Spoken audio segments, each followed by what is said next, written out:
We just did English. I mean, usually some people just do the Sanskrit. Do the Sanskrit and English. And then, not the first one. Okay, what do you think? Sanskrit and English, right? Right? It's okay for you. The other 18 readers. 18 readers. Okay, so I'll just read English. I don't want to disturb the cycle. Chapter 1. Observing the armies on the battlefield of Kurukshetra. The Bhagavad Gita as it is by His Divine Grace A.C. Bhaktivedanta Swami Srila Prabhupada. We're very fortunate to have this edition, and we're happy to share it with the world, as we have been doing for the last 52 years. Text 1. Dhritarashtra said, O Sanjaya, after my son and the sons of Pandu assembled in the place of pilgrimage at Kurukshetra, desiring to fight, what did they do? Sanjaya said, O king, after looking over the army arranged in military formation by the sons of Pandu, King Duryodhana went to his teacher and spoke the following words. O my teacher, behold the great army of the sons of Pandu, so expertly arranged by your intelligent disciple, the son of Drupada. Text 4. Here in this army are many heroic bowmen equal in fighting to Bhima and Arjuna, great fighters like Yudhana, Virata, and Drupada. Text 5. There are also great heroic powerful fighters like Drishtaketu, Chetikana, Kashiraj, Pujit, Kuntibhoja, and Shaibya. Text 6. There are the mighty Yudhamanyu, the very powerful Uttamoja, the son of Subhadra, and the sons of Draupadi. All these warriors are great chariot fighters. Text 7. But for your information, O best of the Brahmanas, let me tell you about the captains who are especially qualified to lead my military force. Text 8. There are personalities like you, Bhishma, Karna, Kripa, Ashvatthama, Vikarna, and the son of Somadatta called Bhurishrava, who are always victorious in battle. Text 9. There are many other heroes who are prepared to lay down their lives for my sake. All of them are well equipped with different kinds of weapons, and all are experienced in military science. Text 10. Our strength is immeasurable, and we are perfectly protected by Grandfather Bhishma, whereas the strength of the Pandavas, carefully protected by Bhima, is limited. Text 11. All of you must now give full support to Grandfather Bhishma as you stand at your respective strategic points of entrance into the phalanx of the army. Text 12. Then Bhishma, the great valiant grandsire of the Kuru dynasty, the grandfather of the fighters, blew his conch shell very loudly, making a sound like the roar of a lion, giving Duryodhana joy. Text 13. After that, the conch shells, drums, bugles, trumpets, and horns were all suddenly sounded, and the combined sound was tumultuous. Text 14. On the other side, both Lord Krishna and Arjuna, stationed on a great chariot, drawn by white horses, sounded their transcendental conch shells. Text 15. Lord Krishna blew his conch shell called Panchajanya. Arjuna blew his, the Devadatta, and Bhima, the voracious eater and performer of Herculean tasks, blew his terrific conch shell called Pondra. Text 16 to 18. King Yudhishthira, the son of Kunti, blew his conch shell, the Ananta Vijay, and Nakul and Sahadev blew the Sughosh and Manipushpaka. That great archer, the king of Kashi, the great fighter Sikandi, Drishtadyumna, Virata, the unconquerable Satiki, and Drupada, the sons of Draupadi, and the others, O king, such as the mighty armed son of Subhadra, all blew their respective conch shells. Text 19. The blowing of these different conch shells became uproarious, vibrating both in the sky and on the earth. It shattered the hearts of the sons of Dhritarashtra.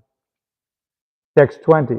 At that time, Arjuna, the son of Pandu, seated in a chariot bearing the flag marked with Hanuman, took up his bow and prepared to shoot his arrows. O king, after looking at the sons of Dhritarashtra drawn in military array, Arjuna then spoke to Lord Krishna these words. Arjuna said, text 20 and 21 and 22. Arjuna said, O infallible one, please draw my chariot between the two armies, so that I may see those present here who desire to fight, and with whom I must contend in this great trial of arms. Text 23. Let me see those who have come here to fight, wishing to please the evil-minded son of Dhritarashtra. Text 24. Sanjaya said, O descendant of Bharat, having thus been addressed by Arjuna, Lord Krishna drew up the fine chariot in the midst of the armies of both parties. Text 25. In the presence of Bhishma, Drona, and all the other chieftains of the world, the Lord said, Just behold, Partha, all the Kurus assembled here. Text 26. There Arjuna could see, within the midst of the armies of both parties, his fathers, grandfathers, teachers, maternal uncles, brothers, sons, grandsons, friends, and also his father-in-law and well-wishers. Text 27. When the son of Kunti, Arjuna, saw all these different grades of friends and relatives, he became overwhelmed with compassion and spoke thus.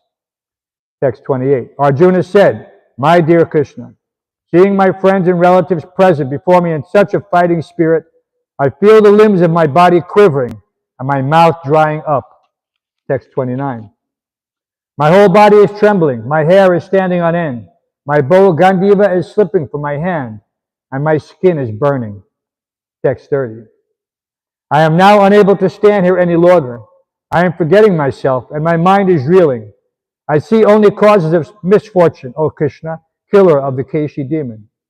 Text 31.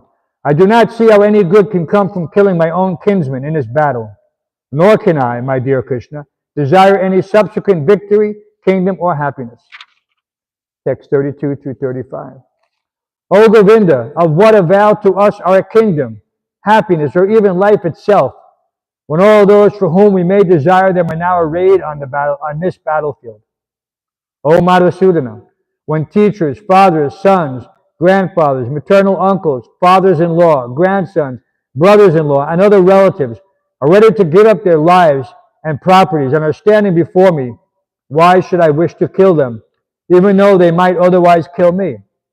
O maintainer of all living entities, I am not prepared to fight with them even in exchange for the three worlds, let alone this earth. What pleasure will we derive from killing the sons of Dhritarashtra? Text 36. Sin will overcome us if we slay such aggressors. Therefore it is not proper for us to kill the sons of Dhritarashtra and our friends. What should we gain, O Krishna, husband of the goddess of fortune, and how could we be happy by killing our own kinsmen? Text 37 through 38. O Janardhan, although these men, their hearts overtaken by greed, see no fault in killing one's family or quarreling with friends, why should we, who can see the crime in destroying a family, engage in these acts of sin? Text 39. With the destruction of dynasty, the eternal family tradition is vanquished, and thus the rest of the family becomes involved in irreligion. Text 40. When irreligion is prominent in the family, O Krishna, the women of the family become polluted, and from the degradation of womanhood or descendant of Vrishni comes unwanted progeny. Text 41. An increase of unwanted population certainly causes hellish life, both for the family and for those who destroy the family tradition. The ancestors of such corrupt families fall down because the performances for offering them food and water are entirely stopped. Text 42. By the evil deeds of those who destroy the family tradition and thus give rise to unwanted children, all kinds of community projects and family welfare activities are devastated. Text 43. O Krishna, maintainer of the people, I have heard by disciplic succession that those who destroy family traditions dwell always in hell. Text 44.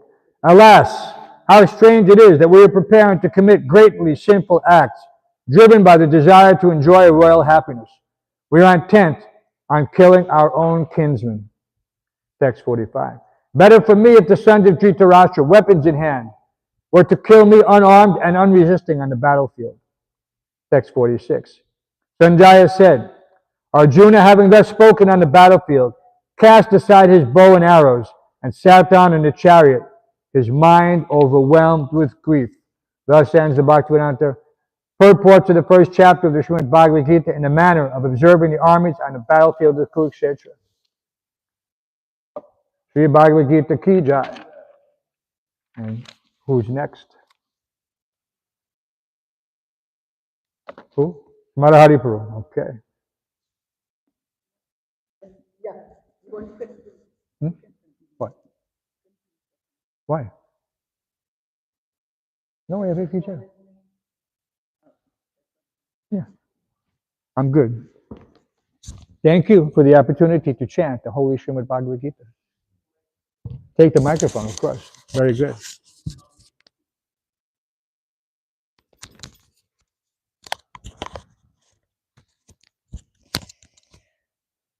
Chapter 2. Contents of the Gita summarized. Text 1.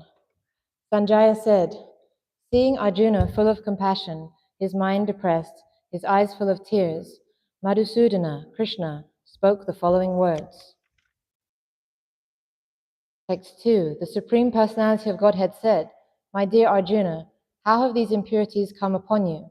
They are not at all befitting a man who knows the value of life. They lead not to a higher planet, but to infamy.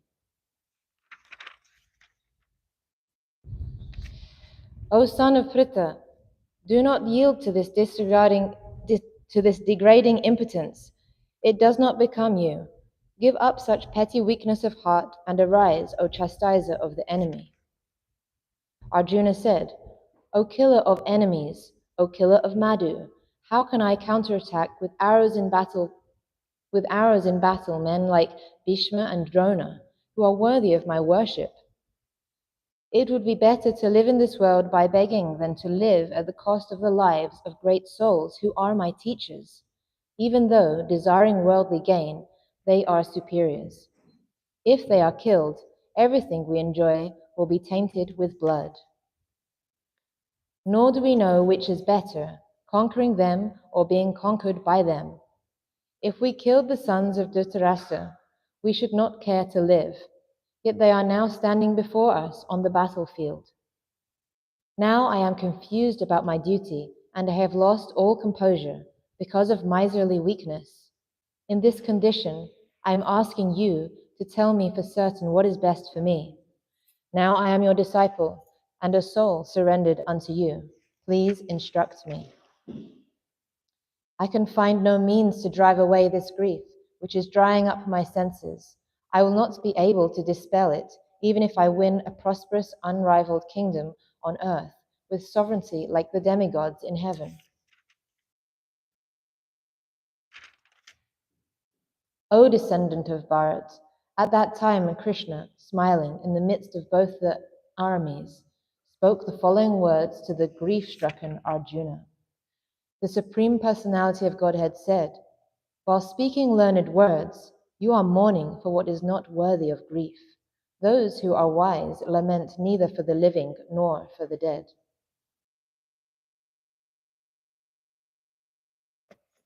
Never there is a time when I did not exist, nor you, nor all these kings, nor in the future shall any of us cease to be.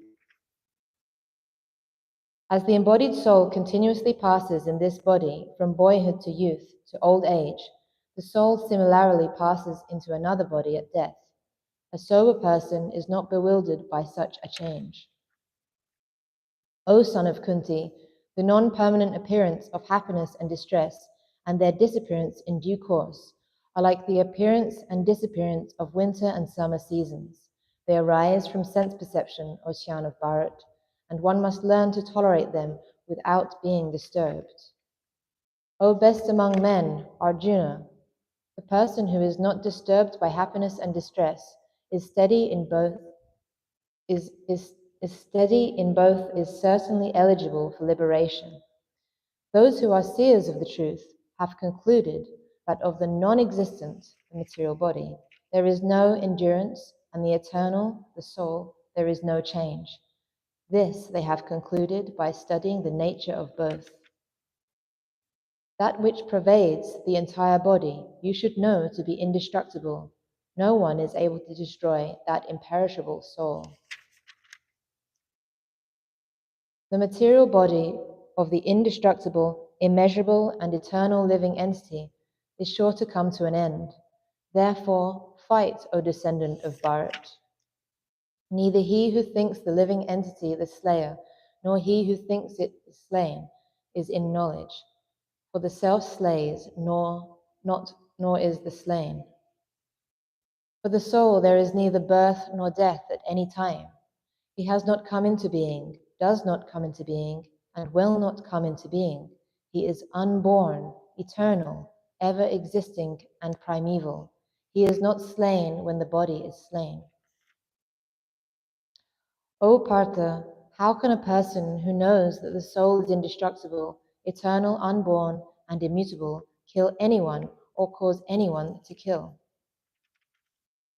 As a person puts on new garments, giving up old ones, the soul similarly accepts new material bodies, giving up the old and useless ones. The soul can never be cut into pieces by any weapon, nor burned by fire, nor moistened by water, nor withered by the wind. This individual soul is unbreakable and insoluble, and can be neither burned nor dried. He is everlasting, present everywhere, unchangeable, immovable, and eternally the same. It is said that the soul is invisible, inconceivable, and immutable. Knowing this, you should not grieve for the body. If, however, you think that the soul, or the symptom of life, is always born and dies forever, you still have no reason to lament, O mighty armed. One who has taken birth is sure to die, and after death one is sure to take birth again. Therefore, in the unavoidable discharge of your duty, you should not lament. All created beings are unmanifest in their beginning, manifest in their interim state, and unmanifest again when annihilated. So what need is there for lamentation? Some look on the soul as amazing, some describe him as amazing, and some hear of him as amazing, while others, even after hearing about him, cannot understand him at all. O descendant of Bharat, he who dwells in the body can never be slain. Therefore, you need not grieve for any living being. Considering your specific duty as a Kshatriya, you should know that there is no better engagement for you than fighting on religious principles, and so there is no need for hesitation. O Partha, happy are the Kshatriyas to whom such fighting opportunities come unsought, opening for them the doors of the heavenly planets. If, however, you do not perform your religious duty of fighting, then you will certainly incur sins for neglecting your duties, and thus lose your reputation as a fighter. People will always speak of your infamy, and for a respectable person, dishonor is worse than death. The great generals who have highly esteemed your name and fame will think that you have left the battlefield out of fear only, and thus they will consider you insignificant. Your enemies will describe you in many unkind words and scorn your ability. What could be more painful for you? O son of Kunti, either you will be killed on the battlefield and attain the heavenly planets, or you will conquer and enjoy earthly kingdom. Therefore, get up with determination and fight. Do thou fight for the sake of fighting, without considering happiness or distress, loss or gain, victory or defeat, and by doing so you shall never incur sin. Thus far, I have described this knowledge to you through analytical study. Now listen as I explain it in terms of working without fruitive results. O son of Pritha, when you act in such knowledge, you can free yourself from the bondage of works. In this endeavor, there is no loss or diminution, and a little advancement on this path can protect one from the most dangerous type of fear. Those who are on this path are resolute in purpose, and their aim is one. O beloved child of the Kurus, the intelligence of those who are irresolute is many-branched. Men of small knowledge are very much attached to the flowery words of the Vedas, which recommend various fruitive activities for elevation to the heavenly planets, resultant good birth, power, and so forth. Being desirous of sense gratification and opulent life, they say that there is nothing more than this. In the minds of those who are too attached to sense enjoyment and material opulence, and who are bewildered by such things, the resolute determination for devotional service to the Supreme Lord does not take place. The Vedas deal mainly with the subjects of the three modes of material nature. O Arjuna, become transcendental to these three modes. Be free from all dualities and all anxieties for gain and safety, and be established in the self. All purposes served by a small well can at once be served by a great reservoir of water. Similarly, all the purposes of the Vedas can be served to one who knows the purpose behind them. You have the right to perform your prescribed duty, but you are not entitled to the fruits of action. Never consider yourself the cause of the results of your activities, and never be attached to not doing your duty. Perform your duty equipoised, O Arjuna, abandoning all attachment to success or failure. Such equanimity is called yoga. O Dhananjaya, keep all abominable activities far distant by devotional service, and in that consciousness surrender unto the Lord. Those who want to enjoy the fruits of their work are misers. A man engaged in devotional service rids himself of both good and bad reactions, even in this life. Therefore, strive for yoga, which is the art of all work. By thus engaging in devotional service to the Lord, great sages or devotees free themselves from the results of work in the material world. In this way, they become free from the cycle of birth and death, and attain the state beyond all miseries by going back to Godhead. When your intelligence has passed out of the dense forest of delusion, you will become indifferent to all that has been heard and all that is to be heard. When your mind is no longer disturbed by the flowery language of the Vedas, and when it remains fixed in the trance of self-realization, then you will have attained the divine consciousness. Arjuna said, O Krishna, what are the symptoms of one whose consciousness is thus merged in transcendence? How does he speak, and what is his language? How does he sit, and how does he walk? The Supreme Personality of Godhead said, O Partha, when a man gives up all varieties of desire for sense gratification, which arise from mental concoction, and when his mind, thus purified, finds satisfaction in the self alone, then he is said to be in pure transcendental consciousness. One who is not disturbed in mind, even amidst the threefold miseries, or elated when there is happiness, and who is free from the attachment, fear and anger, is called a sage of steady mind. In the material world, one who is unaffected by whatever good or evil he may obtain, neither praising it nor despising it, is firmly fixed in perfect knowledge. One who is able to withdraw his senses from the sense objects, as the tortoise draws its limbs within the shell, is firmly fixed in consciousness.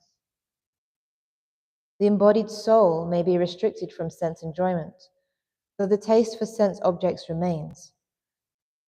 But ceasing such engagement by experiencing a higher taste, he is fixed in consciousness. The senses are so strong and impetuous, O Arjuna, that they forcibly carry away the mind even of a man of discrimination who is endeavoring to control them. One who restrains his senses, keeping them under full control, and fixes his consciousness upon me, is known as a man of steady intelligence. While contemplating the objects of the senses, a person develops attachment for them, and from such attachment lust develops, and from lust anger arises. From anger, complete delusion arises, and from delusion, bewilderment of memory. When memory is bewildered, intelligence is lost, and when intelligence is lost, one falls down again into the material pool. But a person free from all attachment and aversion, and able to control his senses through regulative principles of freedom, can obtain the complete mercy of the Lord. For one thus satisfied in Krishna consciousness, the threefold miseries of material existence exist no longer. In such satisfied consciousness, one's intelligence is soon well established. One who is not connected with the Supreme in Krishna consciousness can have neither transcendental intelligence nor a steady mind, without which there is no possibility of peace. And how can there be any happiness without peace? As a strong wind sweeps away a boat on the water, even one of the roaming senses on which the mind focuses can carry away a man's intelligence.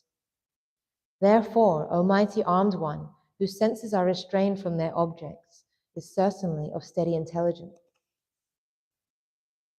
What is night for all beings is the time of awakening for the self-controlled, and the time of awakening for all beings is night for the introspective sage. A person who is not disturbed by the incessant flow of desires that enter like rivers into the ocean, which is ever being filled but is always still, can alone achieve peace, and not the man who strives to satisfy such desires. A person who has given up all desires for sense gratification, who lives free from desires, who has given up all sense of proprietorship and is devoid of false ego, he alone can attain real peace. That is the way of the spiritual and godly life, after attaining which a man is not bewildered. If one is thus situated, even in the hour of death, one can enter into the kingdom of God.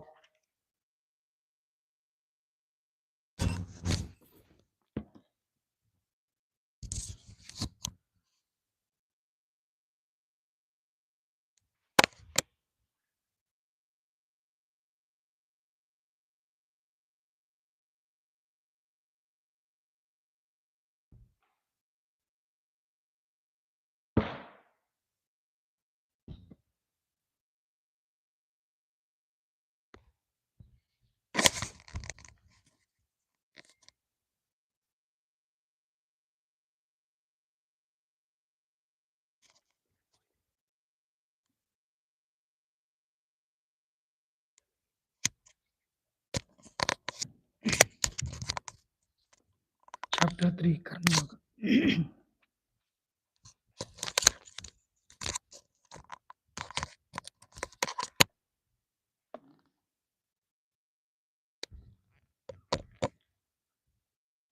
Arjuna said, O Janardana, O Keshava, why do you want to engage me in this ghastly warfare if you think that intelligence is better than fruity work? My intelligence is bewildered by your equivocal instructions. Therefore, please tell me decisively which will be most beneficial for me. The Supreme Personality of Godhead said, O sinless Arjuna, I have already explained that there are two classes of men who try to realize the self. Some are inclined to understand it by empirical philosophical speculation, and others by devotional service. Not by merely abstaining from work can one achieve freedom from reaction, nor by renunciation alone can one attain perfection. Everyone is forced to act helplessly according to the qualities as acquired from the modes of material nature. Therefore, no one can refrain from doing something, not even for a moment. One who restrains the senses of action, but whose mind dwells on sense objects, certainly deludes himself and is called a pretender. On the other hand, if a sincere person tries to control the active senses by the mind and begins karma yoga in Krishna consciousness without attachment, is by far superior. Perform your prescribed duty For doing so is better than not working. One cannot even maintain one's physical body without work. Work done as a sacrifice for Vishnu has to be performed. Otherwise, work causes bondage in this world. Therefore, O son of Kunti, perform your prescribed duties for his satisfaction, and in that way you will always remain free from bondage.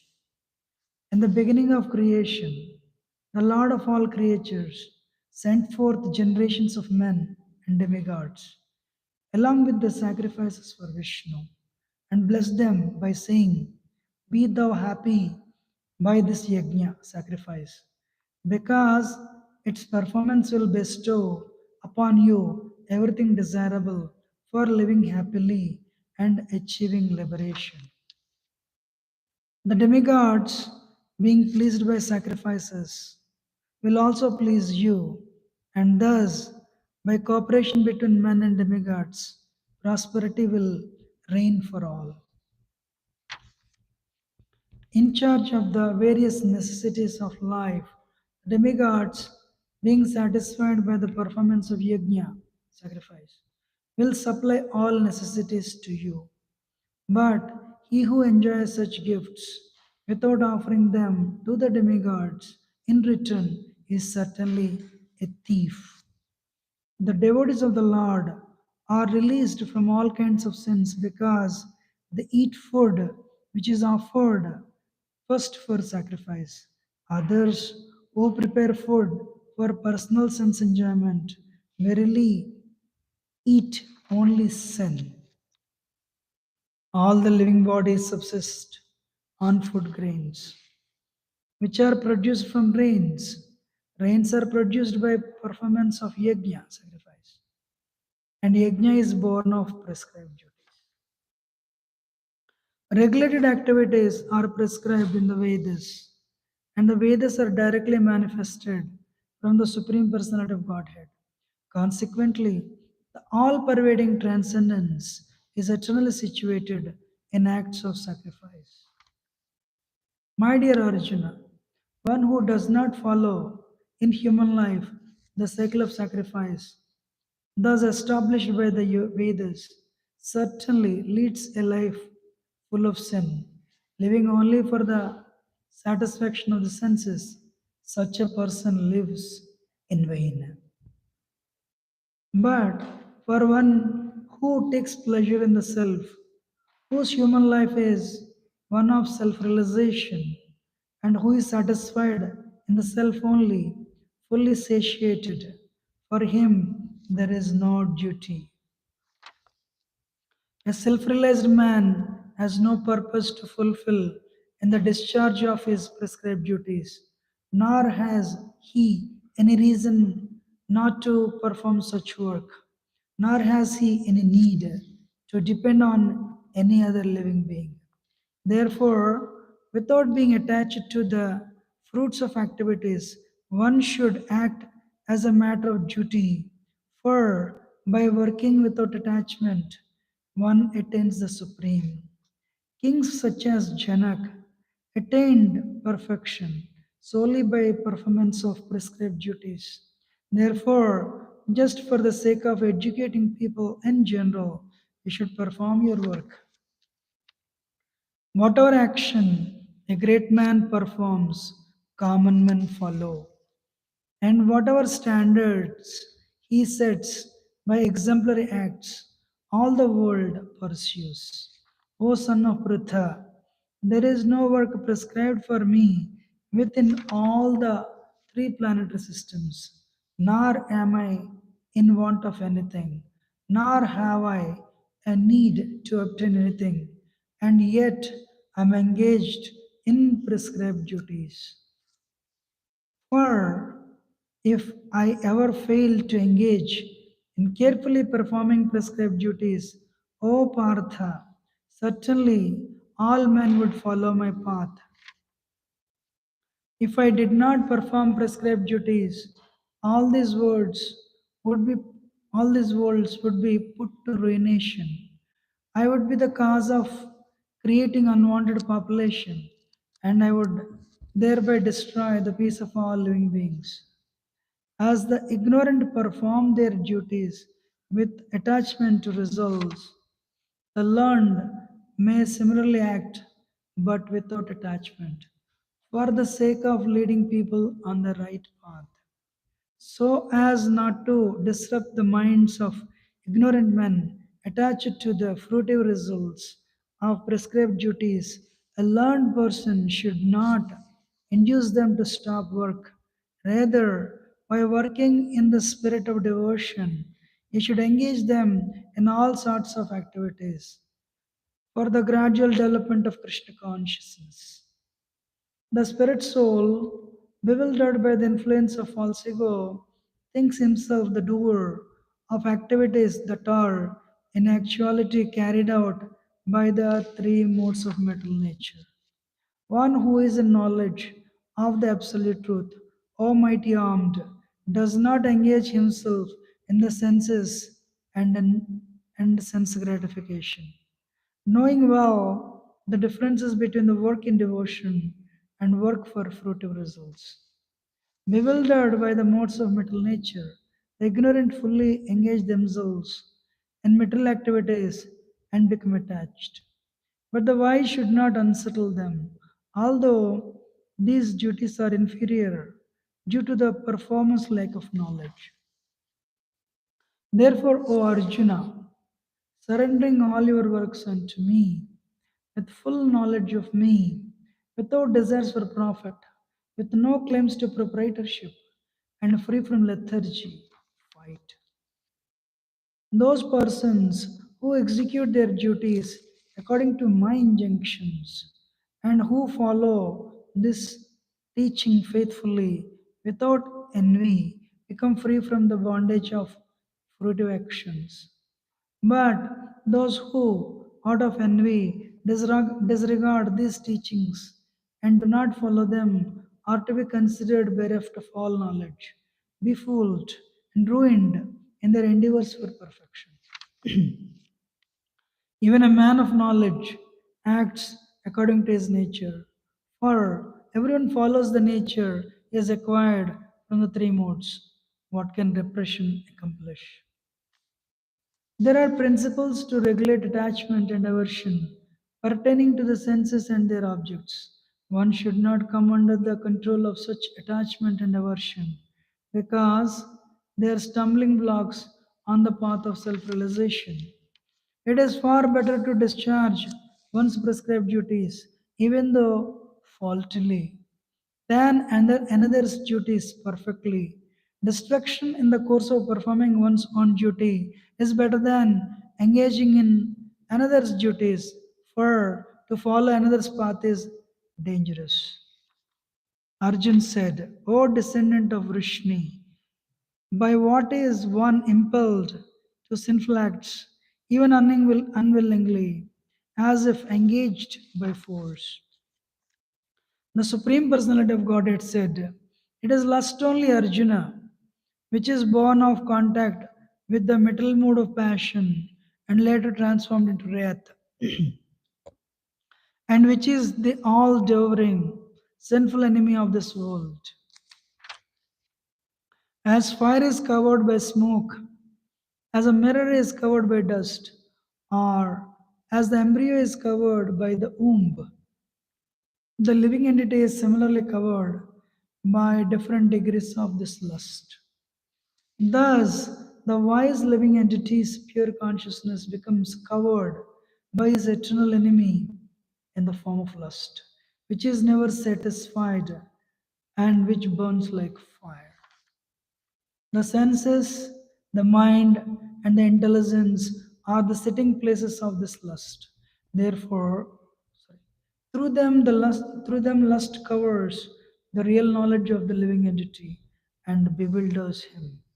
Therefore, O Arjuna, best of the Bharatas, in the very beginning, curb this great symbol of sin, lust, by regulating the senses, and slay this destroyer of knowledge and self realization.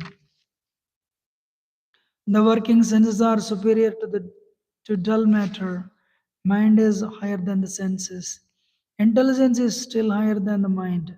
And he, the soul, is even higher than the intelligence. Thus, knowing oneself to be transcendental to the material senses, mind and intelligence, O mighty armed Arjuna, one should steady the mind by deliberate spiritual intelligence, Krishna consciousness, and thus, by spiritual strength, conquer this insatiable enemy known as lust.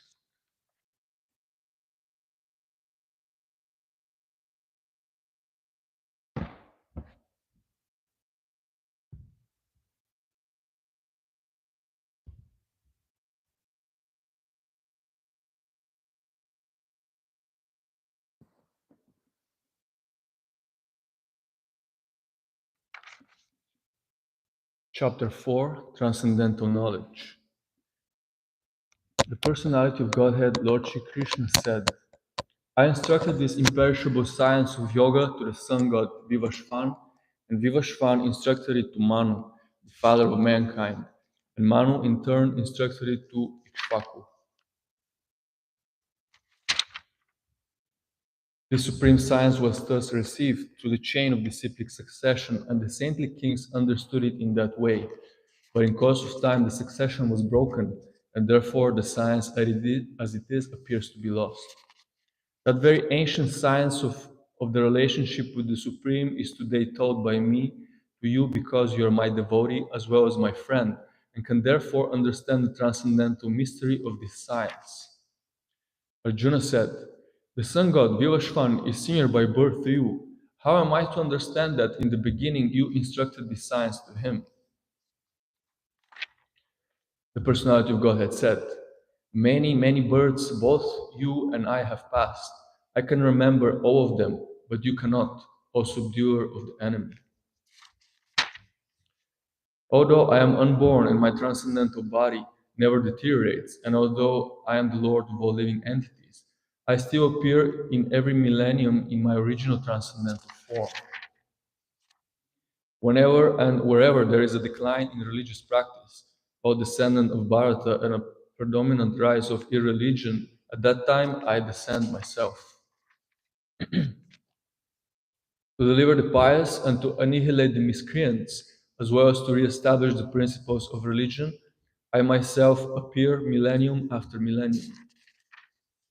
One who knows the transcendental nature of my appearance and activity does not, upon leaving the body, take his birth again in this material world, but attains my eternal abode, O Arjuna. Being free from attachment, fear, and anger, being fully absorbed in me and taking refuge in me, many, many persons in the past became purified by knowledge of me, and thus they all attained transcendental love for me. As all surrender unto me, I reward them accordingly. Everyone follows my path in all respects, O son of Pritha. Men in this world desire success in fruitive activities, and therefore they worship the demigods. Quickly, of course, men get results from fruitive work in this world. According to the three modes of material nature and the work associated with them, the four divisions of human society are created by me. And although I am the creator of this system, you should know that I am yet the non-doer, being unchangeable. There is no work that affects me, nor do I aspire for the fruits of action. One who understands this truth about me also does not become entangled in the fruitive reactions of work. All the liberated souls in ancient times acted with this understanding of my transcendental nature. Therefore, you should perform your duty following in their footsteps. Even the intelligent are bewildered in determining what is action and what is inaction. Now I shall explain to you what action is, knowing which you shall be liberated from all misfortune.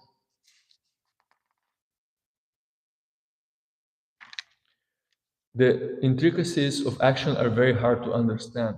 Therefore, one should know properly what action is, what forbidden action is, and what inaction is. One who sees inaction in action and action in inaction is intelligent among men, and he is in the transcendental position, although engaged in all sorts of activities. One is understood to be in full knowledge, whose every endeavor is devoid of desire for sense gratification. He is said by the sages to be a worker for whom the reactions of work have been burned up by the fire of perfect knowledge, abandoning all attachment to the fruits of his activities. Ever satisfied and independent, he performs no fruitive action, although engaged in all kinds of undertakings. Such a man of understanding acts with mind and intelligence perfectly controlled, gives up all sense of proprietorship over his possessions, and acts only for the bare necessities of life. Thus working, he is not afflicted by sinful reactions. He who is satisfied with gain which comes of its own accord, who is free from duality and does not envy, who is steady in both success and failure, is never entangled, although performing actions. The work of a man who is unattached to the modes of material nature and who is fully situated in transcendental knowledge merges entirely into transcendence. A person who is fully absorbed in Krishna consciousness is sure to attain the spiritual kingdom because of his full contribution to spiritual activities, in which the consummation is absolute and that which is offered is of the same spiritual nature. Some yogis perfectly worship the demigods by offering different sacrifices to them, and some offer sacrifices in the fire of the Supreme Brahman. Some, the unadulterated brahmacharis, sacrifice the hearing process and the senses in the fire of mental control, and others, the regulated householders, sacrifice the objects of the senses in the fire of the senses. Others who are interested in achieving self-realization through control of the mind and senses offer the functions of all the senses and of the life breath as oblations into the fire of the controlled mind.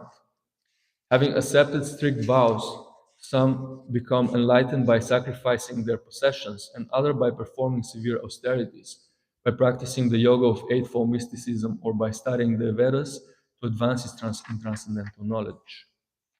Still others who are inclined to the process of breath restraint to remain in trance, practiced by offering the movement of the outgoing breath into the incoming, and the incoming breath into the outgoing, and thus at last remain in trance, stopping all breathing. Others, curtailing the eating process, offer the outgoing breath into itself as a sacrifice. All these performers who know the meaning of sacrifice become cleansed of sinful reactions, and, having tasted the nectar of the results of sacrifices, they advance toward the supreme eternal atmosphere. O best of the Kuru dynasty, without sacrifice one can never live happily on this planet or in this life. What then of the next? All these different types of sacrifice are approved by the Vedas, and all of them are born of different types of work. Knowing them as such, you will become liberated. O chastiser of the enemy, the sacrifice performed in knowledge is better than the mere sacrifice of material possessions. After all, O son of Pritha, all sacrifices of work culminate in transcendental knowledge. Just try to learn the truth by approaching a spiritual master. Inquire from him submissively and render service unto him. The self-realized souls can impart knowledge unto you because they have seen the truth. Having obtained real knowledge from a self-realized soul, you will never fall again into such illusion. For by this knowledge, you will see that all living beings are but part of the Supreme, or, in other words, that they are mine. Even if you are considered to be the most sinful of all sinners, when you are situated in the bowl of transcendental knowledge, you will be able to cross over the ocean of miseries. As a blazing fire turns firewood to ashes, or Arjuna, so does the fire of knowledge burn to ashes all reactions to material activities. In this world, there is nothing so sublime and pure as transcendental knowledge. Such knowledge is the mature fruit of all mysticism, and one who has become accomplished in the practice of devotional service enjoys this knowledge within himself in due course of time. A faithful man who is dedicated to transcendental knowledge and who subdues his senses is eligible to achieve such knowledge, and having achieved it, he quickly attains the supreme spiritual peace. But ignorant and faithless persons who doubt the revealed scriptures do not attain God consciousness. They fall down. For the doubting soul, there is happiness neither in this world nor in the next. One who acts in devotional service, renouncing the fruits of his actions, and whose doubts have been destroyed by transcendental knowledge, is situated factually in the self. Thus, he is not bound by the reactions of work, O conqueror of riches.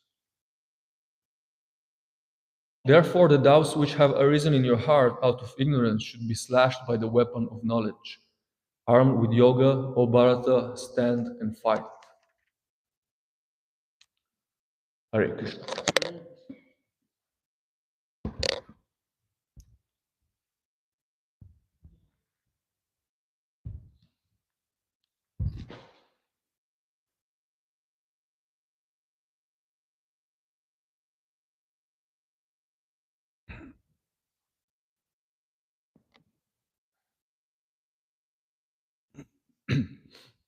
Hare Krishna. So next chapter 5, Karma Yoga, Action and Krishna Consciousness. Arjuna said, O Krishna, first of all you asked me to renounce work, and then again you recommended work with devotion. Now will you kindly tell me definitely which one of two is more beneficial? The personality of Godhead replied, the renunciation of work and work in devotion are both good for liberation. But of two, work in devotional service is better than the renunciation of the work. One who neither hates nor desires the fruits of his activities is known to be always renounced. Such a person, free from all dualities, easily overcomes material bondage and is completely liberated. Almighty armed Arjuna. Only the ignorant speak of devotional service, karma yoga, as being different from analytical study of material world, Sankhya. Those who are actually learned say that he would apply himself well to one of these paths achieves the result of both. One who knows that the position reached by means of analytical study can also be attained by devotional service, and who therefore sees analytical study and devotional service to be on the same level, sees things as they are. Merely renouncing all, yet not engaging in devotional service of the Lord cannot make one happy. But a thoughtful person engaged in devotional service can achieve the supreme without delay. One who works in devotion, who is pure soul and who controls his mind and senses, is dear to everyone, and everyone is dear to him. Thus working, such a man is never entangled. Person is divine in divine consciousness, although engaged in seeing, hearing, touching, smelling, eating, moving about, sleeping, and breathing, always know within himself that he actually does nothing at all. Because while speaking, evacuating, receiving, or opening or closing his eyes, he always knows that the only material senses are engaged with their objects and then he is aloof from them. One who performs his duty without attachments, surrendering the results unto Supreme Lord, is unaffected by sinful actions, as the lotus leaf is untouched by water. The yogis, abandoning attachment, act with body, mind, intelligence, and even with the senses only for the purpose of purification. The steadily devoted soul attains unadulterated peace because he offers the result of all activities to me, whereas the person who is not in union with the divine, who is greedy for the fruits of his labor, becomes entangled. When embodied and living being controls his nature and mentally renounces all actions, he resides happily in the city of nine gates, the material body. neither working nor causing the work to be done. The embodied spirit, master of the city, of his body, does not create activities, nor does he induce people to act, nor does he create the fruits of actions. All this enacted by the modes of material nature. Nor does the Supreme Lord assume anyone's sinful or pious activities.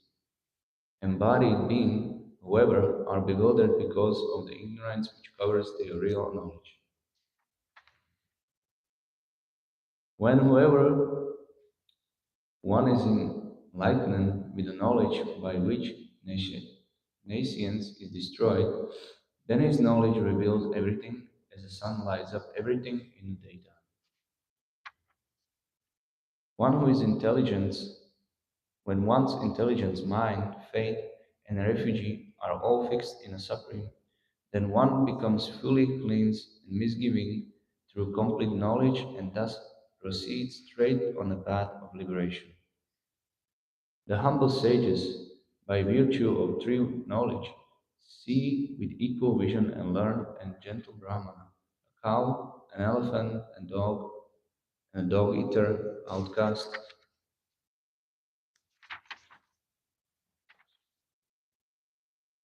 Those whose minds are established in a sameness and equanimity have already conquered the conditions of birth and death. They are flawless like Brahman, and thus they are already situated in Brahman.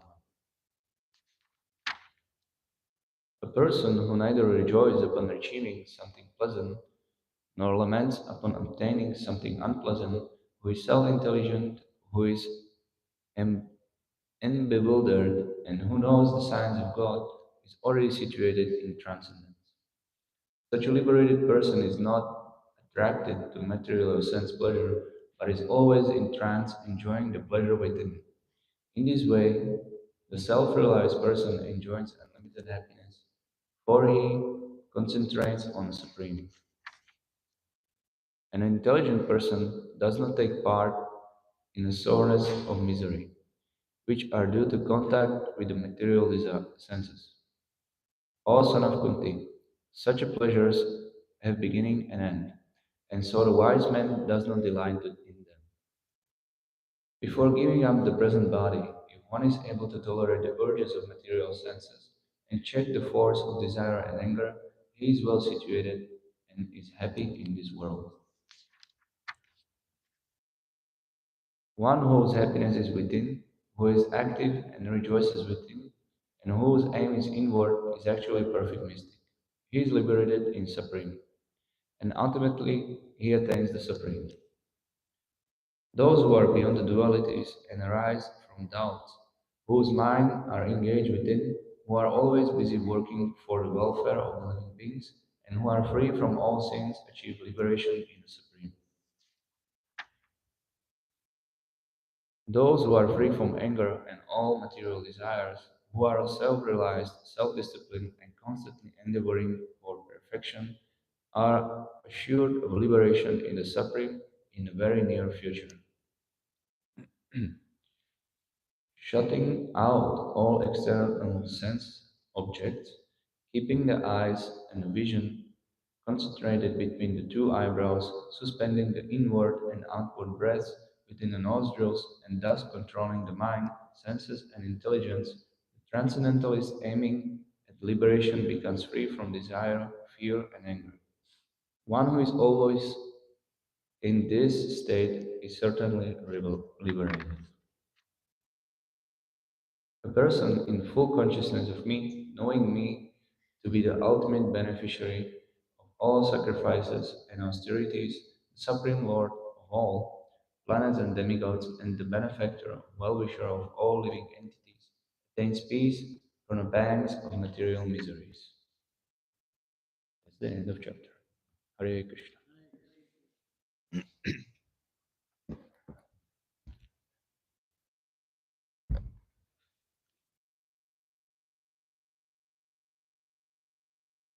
Chapter number 6, Dhyan Yoga. Text number 1, Sri Bhagavan Vacha. The Supreme Personality of God had said, One who is unattached to the fruits of his work and who works as he is obligated is in the renounced order of life. And he is the true mystic, not he who lights no fire and performs no duty. Text number 2. What is called renunciation you should know to be the same as yoga or linking oneself with the Supreme or Son of Pandu, for one can never become a yogi unless he renounces the desire for sense gratification. Text number 3. For one who is a neophyte in the Eightfold Yoga system, work is said to be the means, and for one who is already elevated in yoga, cessation of all material activities is said to be the means. Text number 4. A person is said to be elevated in yoga when, having renounced all material desires, he neither acts of sense gratification nor engages in fruitive activities. Text number 5. One must deliver himself with the help of his mind and not degrade himself. The mind is the friend of the conditioned soul and his enemy as well. Text number 6. For him who has conquered the mind is the best of friends. But for one who has failed to do so, his mind will remain the greatest enemy. Text number 7. For one who has conquered the mind, the super soul is already reached, for he has attained tranquility. To such a man, happiness and distress, heat and cold, honor and dishonor are all the same. Text number 8. A person is said to be established in self-realization and is called a yogi or mystic when he is fully satisfied by virtue of acquired knowledge and realization. Such a person is situated in transcendence and is self-controlled. He sees everything, whether it be pebbles, stones, or gold, as the same. Text number 9. A person is considered still further advanced when he regards honest well-wishers, affectionate benefactors, the neutral meditators, the envious friends and enemies, the pious and the sinners all with an equal mind. Text number 10. A transcendentalist should always engage his body, mind, and self in relationship with the Supreme.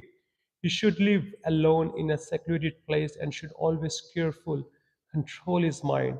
He should be free from desires and feelings of possessiveness.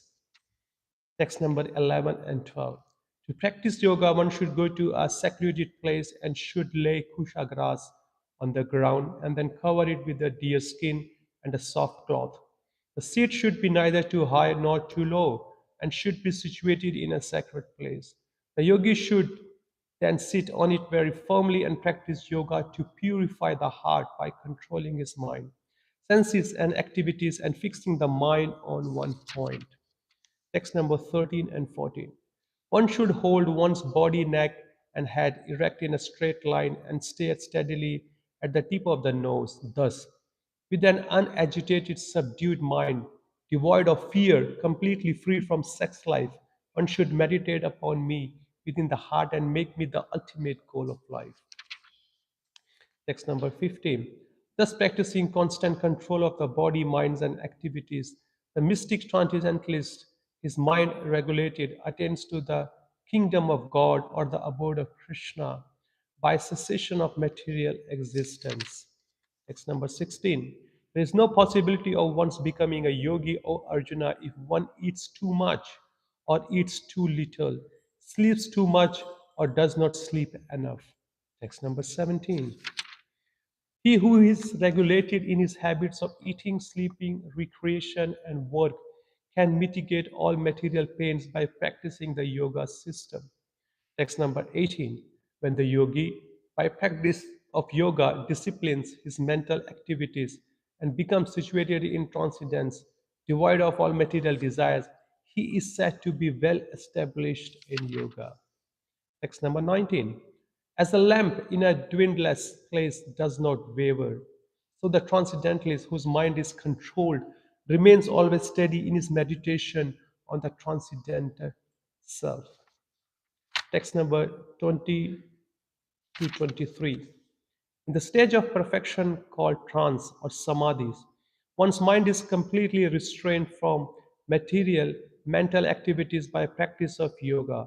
This perfection is categorized by one's ability to see the self by the pure mind and to relish and rejoice in the self. In that joyous state, one is situated in boundless transcendental happiness, realized through transcendental sense. Established thus, one never departs from the truth, and upon gaining this, he thinks there is a greater gain. Being situated in such a position, one is never shaken. Even in the midst of greatest difficulty, this indeed is actually freedom from all miseries arising from material contact. Text number 24. One should engage oneself in the practice of yoga with determination and faith and not be deviated from the path. One should abandon without exception all material desires born of mental speculation and thus control all the senses on all sides by mind. Text number 25. Gradually, step by step, one should become situated in trance by means of intelligence, sustained by full conviction, and thus the mind should be fixed on the self alone and should think of nothing else. Text number 26. From wherever the mind wanders due to its flickering and unsteady nature, one must certainly withdraw it and bring it back under the control of the self. Text number 27. The yogi whose mind is fixed on me verily attains the highest perfection of transcendental happiness. He is beyond the mode of passion. He realizes his qualitative identity with the Supreme, and thus he is freed from all reactions to past deeds. Text number 28. Thus, the self controlled yogi, constantly engaged in yoga practice, becomes free from all material contamination and achieves the highest stage of perfection, happiness in transcendental loving service to the Lord. Text number 29. A true yogi observes me in all beings and also sees every being in me. Indeed, the self realized person sees me, the same Supreme Lord, everywhere. Text number 30. For one who sees me everywhere and sees everything in me, I am never lost, nor is he ever lost to me. Text number 31. Such a yogi who engages in the worshipful service of the Super Soul, knowing that I and the Super Soul are one, remains always in me in all circumstances. Text number 32. He is a perfect yogi who, by comparison to his own self, sees the true equality of all beings in both their happiness and distress, and their distress, O Arjuna. Text number 33. Arjuna said, O Madhusudana, the system of yoga which you have summarized appears impractical and undurable to me, for the mind is restless and unsteady. Text number 34. The mind is restless, turbulent, obstinate, and very strong, O Krishna, and to subdue it, I think, is more difficult than controlling the wind. Lord Krishna said, O mighty armed son of Kunti, it is undoubtedly very difficult to curb the restless mind, but it is possible by suitable practice and by detachment. Text number 36. For one whose mind is unbridled, self-realization is difficult work. But he whose mind is controlled and who strives by appropriate means is assured of success. That is my opinion. Text number 37. Arjuna said, O Krishna, what is the destination of the unsuccessful transcendentalist who in the beginning takes to the process of self-realization with faith, but who later desists due to worldly mindedness and thus does not attain perfection in mysticism? Text number 38. O mighty armed Krishna, does not such a person who is bewildered from the path of transcendence fall away from both spiritual and material success and perish like a raven cloud with no position in any sphere? Text number 39. This is my doubt, O Krishna, and I ask you to dispel it completely. But for you, no one is to be found who can destroy this doubt. Text number 40. The Supreme Personality of Godhead said, Son of Pritha, a transcendentalist engaged in auspicious activities does not meet with destruction either in this world or in the spiritual world. One who does good, my friend, is never overcome by evil. Text number 41. The unsuccessful yogi, after many years of enjoyment on the planets of pious living entities, is born into a family of righteous people or into a family of rich aristocracy. Text number 42. Or if unsuccessful yogi, after a long practice of yoga, he takes his birth in a family of transcendentalists who are surely great in wisdom, certainly such a birth is rare in this world. Text number 43. On taking such a birth, he revives the divine consciousness of his previous life, and he again tries to make further progress in order to achieve complete success, O son of Kuru. Text number 44. By virtue of the divine consciousness of his previous life, he automatically becomes attracted to the yogic principles, even without seeking them. Such an inquisitive transcendentalist stands always above the ritualistic principles of the scriptures. Text number 45. And when the yogi engages himself with sincere endeavor in making further progress, being washed of all contamination, then ultimately achieving perfection after many, many births of practice, he attains the supreme goal. Text number 46. A yogi is greater than the ascetic, greater than the empiricist, and greater than the fruitive worker.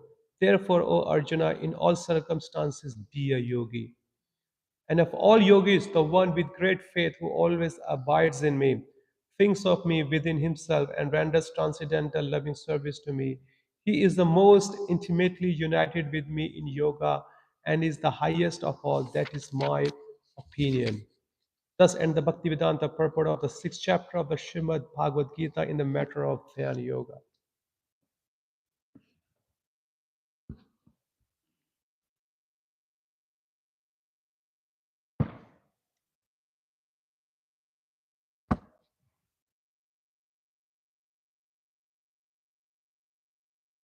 Chapter 7, Knowledge of the Absolute. The Supreme Personality of Godhead said, Now hear, O son of Pritha, how by practicing yoga in full consciousness of me, with mind attached to me, you can know me in full, free from doubt.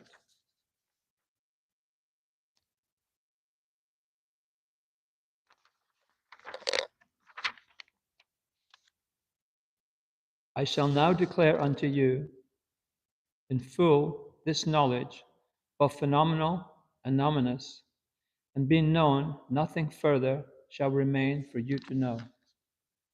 Out of many, many thousands among men, one may endeavor for perfection, and of those who have achieved perfection, hardly one knows me in truth.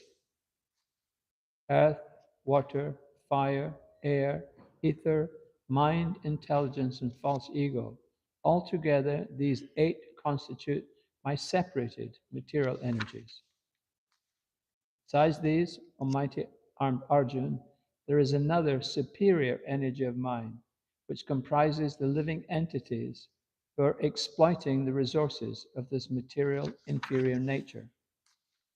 All created beings have their source in these 2 natures. Of all that is material and all that is spiritual in this world, know for certain that I am both the origin and the dissolution. O conqueror of wealth, there is no truth superior to me. Everything rests upon me as pearls are strung on a thread. O son of Kunti, I am the taste of water, the light of the sun and the moon, the syllable Om in the Vedic mantras.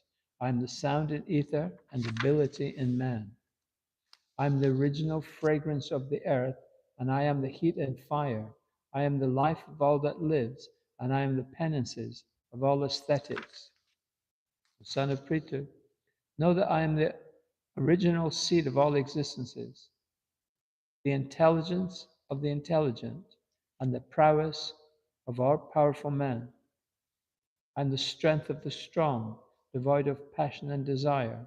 I am sex life, which is not contrary to religious principles, the Lord of the Bharatas, Arjuna. Know that all states of being, be they of goodness, passion, of ignorance, are manifest by my energy. I am in one sense everything. I am independent. I'm not under the modes of material nature, for they, on the contrary, are within me.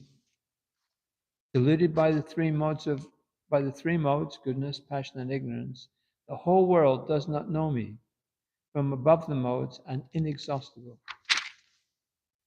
This divine energy of mine, consisting of the three modes of material nature, is difficult to overcome, but those who have surrendered unto me can easily cross beyond it.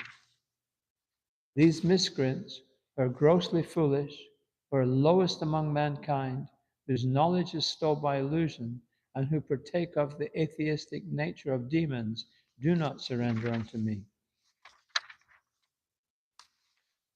The best among the Bharatas, 4 kinds of pious men begin to surrender devotional service unto me, begin to render devotional service unto me. The distressed, the desire of wealth, the inquisitive, and he who is searching for knowledge of the Absolute. Of these, the one who is in full knowledge and is always engaged in pure devotional service is the best, for I am very dear to him, and he is dear to me. All these devotees are undoubtedly magnanimous souls, but he who is situated in knowledge of me, I consider to be just like my own self. Being engaged in my transcendental service, he is sure to attain me, the highest and most perfect goal. After many, many births, he who is actually in knowledge surrenders unto me, knowing me to be the cause of all causes and all that is. Such a great soul is very rare. Those whose intelligence has been stolen by mundane desires surrender unto demigods and follow the particular rules and regulations of worship according to their own natures. I'm in everyone's heart as the supersoul, and as soon as one desires to worship some demigod, I make his faith steady so that he can devote himself to that particular deity. Endowed with such a faith, he endeavors to worship a particular demigod and obtains his desires, but in actuality, those benefits are bestowed by me alone. Men of small intelligence worship the demigods, and their fruits are limited and temporary. For those who worship the demigods go to the planets of the demigods, but my devotees ultimately reach my supreme planet. Unintelligent men who do not know me perfectly think that I, the personality of Godhead Krishna, was impersonal before, and I have now assumed this personality. Due to their small knowledge, they do not know my higher nature, which is imperishable and supreme. I'm never manifest to the foolish and unintelligent. For them, I am covered by my internal potency, and therefore they do not know that I am unborn and infallible. O Arjun, as the Supreme Personality of Godhead, I know everything that has happened in the past, and all that is happening in the present, and all things that are yet to come. I also know all living entities, but me, no one knows. O Scion of Bharat, O conqueror of the foe, all living entities are born into delusion, bewildered by dualities, arisen from fire and hate. Persons who have acted piously in previous lives and in this life, and whose sinful actions are completely eradicated, are freed from the dualities of delusion, and they engage themselves in my service with determination.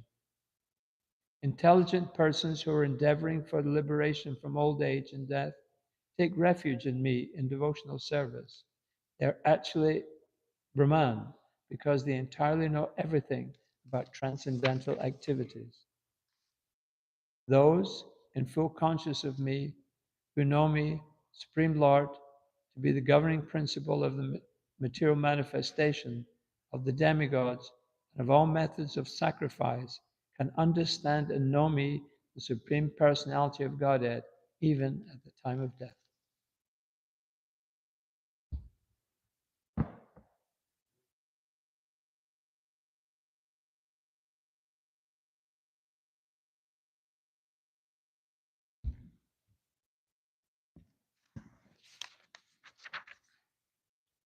Chapter 8 Attaining the Supreme. Arjuna inquired, O my Lord, O Supreme Person, what is Brahman? What is the Self? What are fruitive activities? What is this material manifestation? And what are the demigods? please explain this to me. Who is the Lord of sacrifice? And how does he live in the body? O Madhusudana. And how can those engaged in devotional service know you at the time of death? The Supreme Personality of Godhead said, the indestructible, transcendental, living entity is called Brahman, and his eternal nature is Adhyatma, the self. Action pertaining to the development of the material bodies of the living entities is called karma or fruitive activities. Oh, best of the embodied beings, the physical nature, which is constantly changing, is called Adibhuta, the material manifestation. The universal form of the Lord, which includes all the demigods, like those of the sun and moon, is called Adideva. And I, the Supreme Lord, represented as the Supersoul in the heart of every embodied being, is called Adityana, the Lord of Sacrifice. And whoever at the end of his life quits his body, remembering me alone, at once attains my nature, of there is no doubt. Whatever state of being one remembers when he quits his body, O son of Kunti, that state he will attain without fail. Therefore, Arjuna, you should always think of me in the form of Krishna and at the same time carrying out your prescribed duty of fighting. With your activities dedicated to me and your mind and intelligence fixed on me, you will attain me without doubt. He who meditates on me as a supreme personality of Godhead, his mind constantly engaged in remembering me, undeviated from the path, he, O Pratha, is sure to reach me. One should meditate upon the Supreme Person as the one who knows everything, as he who is the oldest, who is the controller, who is smaller than the smallest, and who is maintainer of everything, who is beyond all material conception, who is inconceivable, and who is always a person. He is luminous like the sun, and he is transcendental beyond the material nature. One who, at the time of death, fixes his life air between the eyebrows and, by the strength of yoga, with an undeviating mind, engages himself in remembering the Supreme Lord in full devotion, will certainly attain to the Supreme Personality of Godhead. Persons who are learned in Vedas, who utter Omkara, and who are great sages in the renounced order, enter into Brahman. Desiring such perfections, one practices celibacy. I shall now briefly explain to you this process by which one may attain salvation. The yogic situation is that detachment from all sensual engagements, closing all the doors of the senses and fixing the mind on the heart and the life air at the top of the head, one establishes himself in yoga. After being situated in this yoga practice and vibrating the sacred syllable Om, the supreme combination of letters, if one thinks of Supreme Personality of Godhead and quits his body, he will certainly reach the spiritual planets. For one who always remembers me without deviation, I am easy to obtain, O son of Pratha, because of his constant engagement in devotional service. After attaining me, the great souls who are yogis in devotion never return to this temporary world, which is full of miseries, because they have attained the highest perfection. From the highest planet in the material world down to the lowest, all are places of misery, wherein repeated birth and death take place. But one who attains to my abode, O son of Kunti, never takes birth again. By human calculation, 1,000 ages taken together form a duration of Brahma's day, one day. And such also is the duration of his night. Again and again, when Brahma's day arrives, all living entities come into being with the arrival of Brahma's night. They are helplessly annihilated. Text 18. At the beginning of Brahma's day, all living entities become manifest from unmanifest state, and thereafter, when the night falls, they are merged into the unmanifest again. Again and again, when Brahma's day arrives, all living entities come into being with the arrival of Brahma's night, and they are helplessly annihilated. Yet, there is another unmanifest nature, which is eternal and is transcendental to this manifested and unmanifested matter. It is supreme and is never annihilated.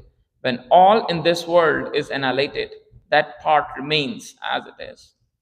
That which the Vedantists describe as unmanifest and infallible, that which is known as the supreme destination, that place from which, having attained it, one never returns, that is my supreme abode.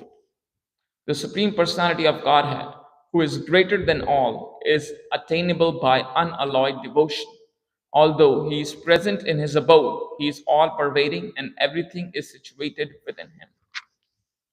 O best of the Bharatas, I shall now explain you the different times at which, passing away from this world, the yogi does or does not come back.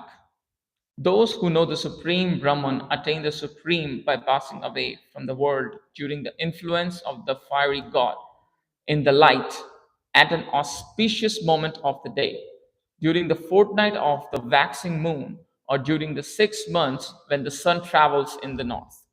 The mystic who passes away from this world during the smoke, the night, the fortnight of the waning moon, or the 6 months when the sun passes to the south, reaches the moon planet, but again comes back. According to Vedic opinion, there are two ways of passing from this world, one in light and one in darkness. When one passes in light, he does not come back, but when one passes in darkness, he returns. Although the devotees know these two paths, O Arjuna, they are never bewildered. Therefore, be always fixed in devotion. A person who accepts the path of devotional service is nor bereft of the results derived from studying the Vedas, performing sacrifices, undergoing austerities, giving charity, or pursuing philosophical or fruitive activities. Simply by performing devotional service, he attains all these. And at the end, he reaches the supreme eternal abode. Thus end the Bhaktivedanta purports to the 8th chapter of Srimad Bhagavad Gita in the matter of attaining the Supreme.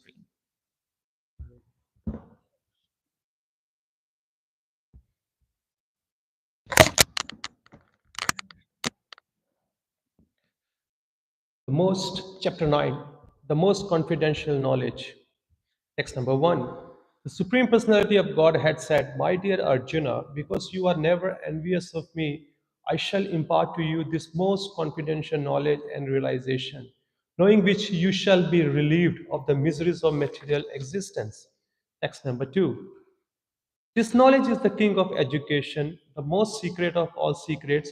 It is the purest knowledge, and because it gives direct perception of the self by realization, it is the perfection of religion. It is everlasting, and it is being joyfully performed. Text number 3. Those who are not faithful in this devotional service cannot attain me, O conqueror of enemies. Therefore, they return to the path of birth and death in this material world. Text number 4. By me, in my unmanifested form, this entire universe is pervaded. All beings are in me, but I am not in them. Text number 5. And yet, everything that is created does not rest in me. Behold, my mystic opulence, although I am the maintainer of all living entities, and although I am everywhere, I am not a part of this cosmic manifestation, for myself is the very source of creation. Text number 6. Understand that as the mighty wind blowing everywhere rests always in the sky, all created beings rest in me. Text number 7. O son of Kunti, at the end of the millennium, all material manifestations enter into my nature, and at the beginning of another millennium, by my potency, I create them again. Text number 8. The whole cosmic order is under me, under my will. It is automatically manifested again and again, and under my will, it is annihilated at the end. Text number 9. O Dhananjaya, all this work cannot bind me. I am never detached. I am ever detached from all these material activities. See it as though neutral. Text number 10. This material nature, which is one of my energies, is working under my direction. O son of Kunti, producing all moving and non-moving beings. Under its rules, this manifestation is created and annihilated again and again. Text number 11. Fools dress saintly because he is properly situated in his determination. Text number 31. He quickly becomes righteous and attains lasting peace. O son of Kunti, declare it boldly that my devotee never perishes. Text number 32. O son of Pritha, those who take shelter in me, though they be of lower birth, women, Vaishyas, merchants, and Sudras workers can attain the supreme destination. Text number 33. How much more this is so of the righteous Brahmanas, the devotees, and the saintly kings. Therefore, having come to this temporarily miserable world, engage in loving service unto me. Text number 34. Engage your mind always in thinking of me. Become my devotee. Offer obeisances to me and worship me. Being completely absorbed in me, surely you will come to me. Thus end the Bhaktivedanta purport to the 9th chapter of the Srimad Bhagavad Gita in the matter of the most confidential knowledge.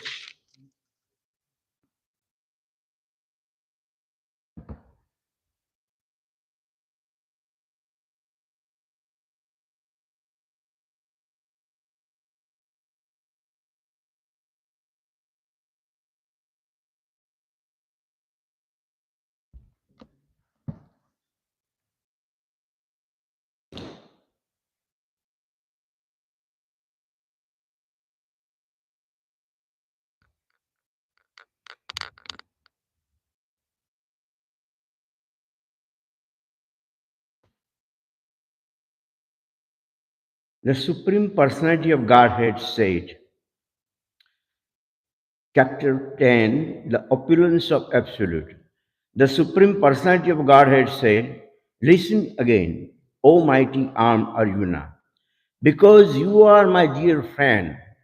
For your benefit, I shall speak to you further, giving knowledge that is better than what I have already explained. Neither the hosts of demigod nor the great sages know my original or opulences, for in every respect I am the source of the demigods and sages. He who knows me as the unborn, as the beginningless, as the supreme Lord of all worlds, he only undulated among man is freed from all sins. Intelligence, knowledge, freedom from doubt and delusion, forgiveness, truthfulness, control of the senses, control of the mind, happiness and distress, birth, death, fear, fearlessness, non-violence, equanimity, satisfaction, austerity, charity, fame, and infamy. All these various qualities of living beings are created by me alone.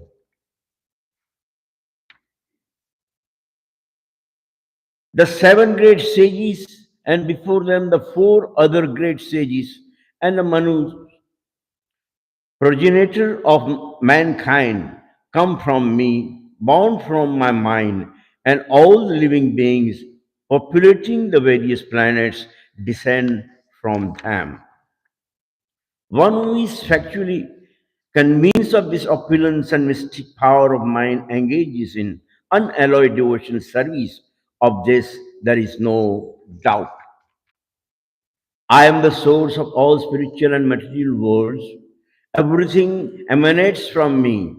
The wise who perfectly know this engage in my devotional service and worship me with all their hearts. The thousands of my pure devotees dwell in me. Their living lives are fully devoted to my service, and they derive great satisfaction and bliss from always enlightening one another and conversing above me. Arjuna said, you are the supreme person of Godhead, the ultimate abode, the purest, the absolute truth. You are the eternal, transcendental, original person, the unborn, the greatest. All the great sages such as Narada, Asita, Devala, and Vyas confirm this truth about you, and now you yourself are declaring it to me. O Krishna, I totally accept as truth all that you have told me. Neither the demigods nor the demons or Lord can understand your personality. Indeed, you alone know yourself by your own internal potency, O Supreme Person, origin of all, Lord of the beings, God of gods, Lord of the universe. Please tell me the details of your divine opulences by which you pervade all these worlds. O Krishna, O Supreme Mystic, now how shall I constantly think of you, and how shall I know you?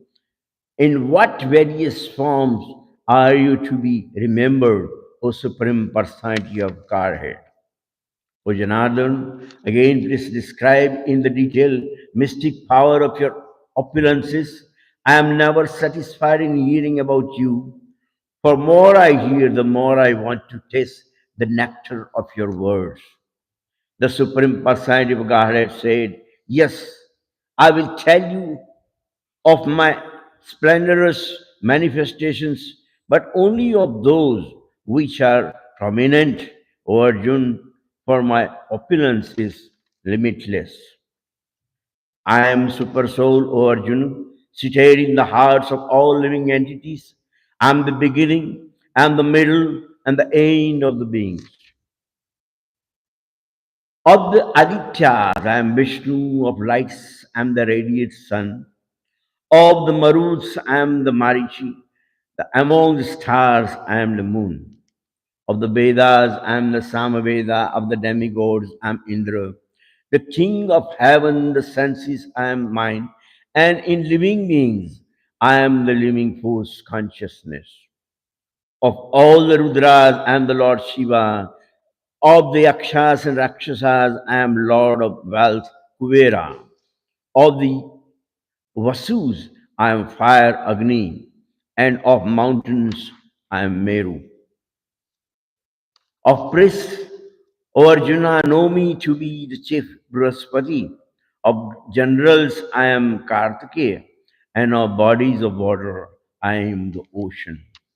Of the great sages, I am Bhrigu. Of vibration, I am the transcendental Om. Of sacrifices and the chanting of the holy names, Japa. And of immovable things, I am the Himalayas.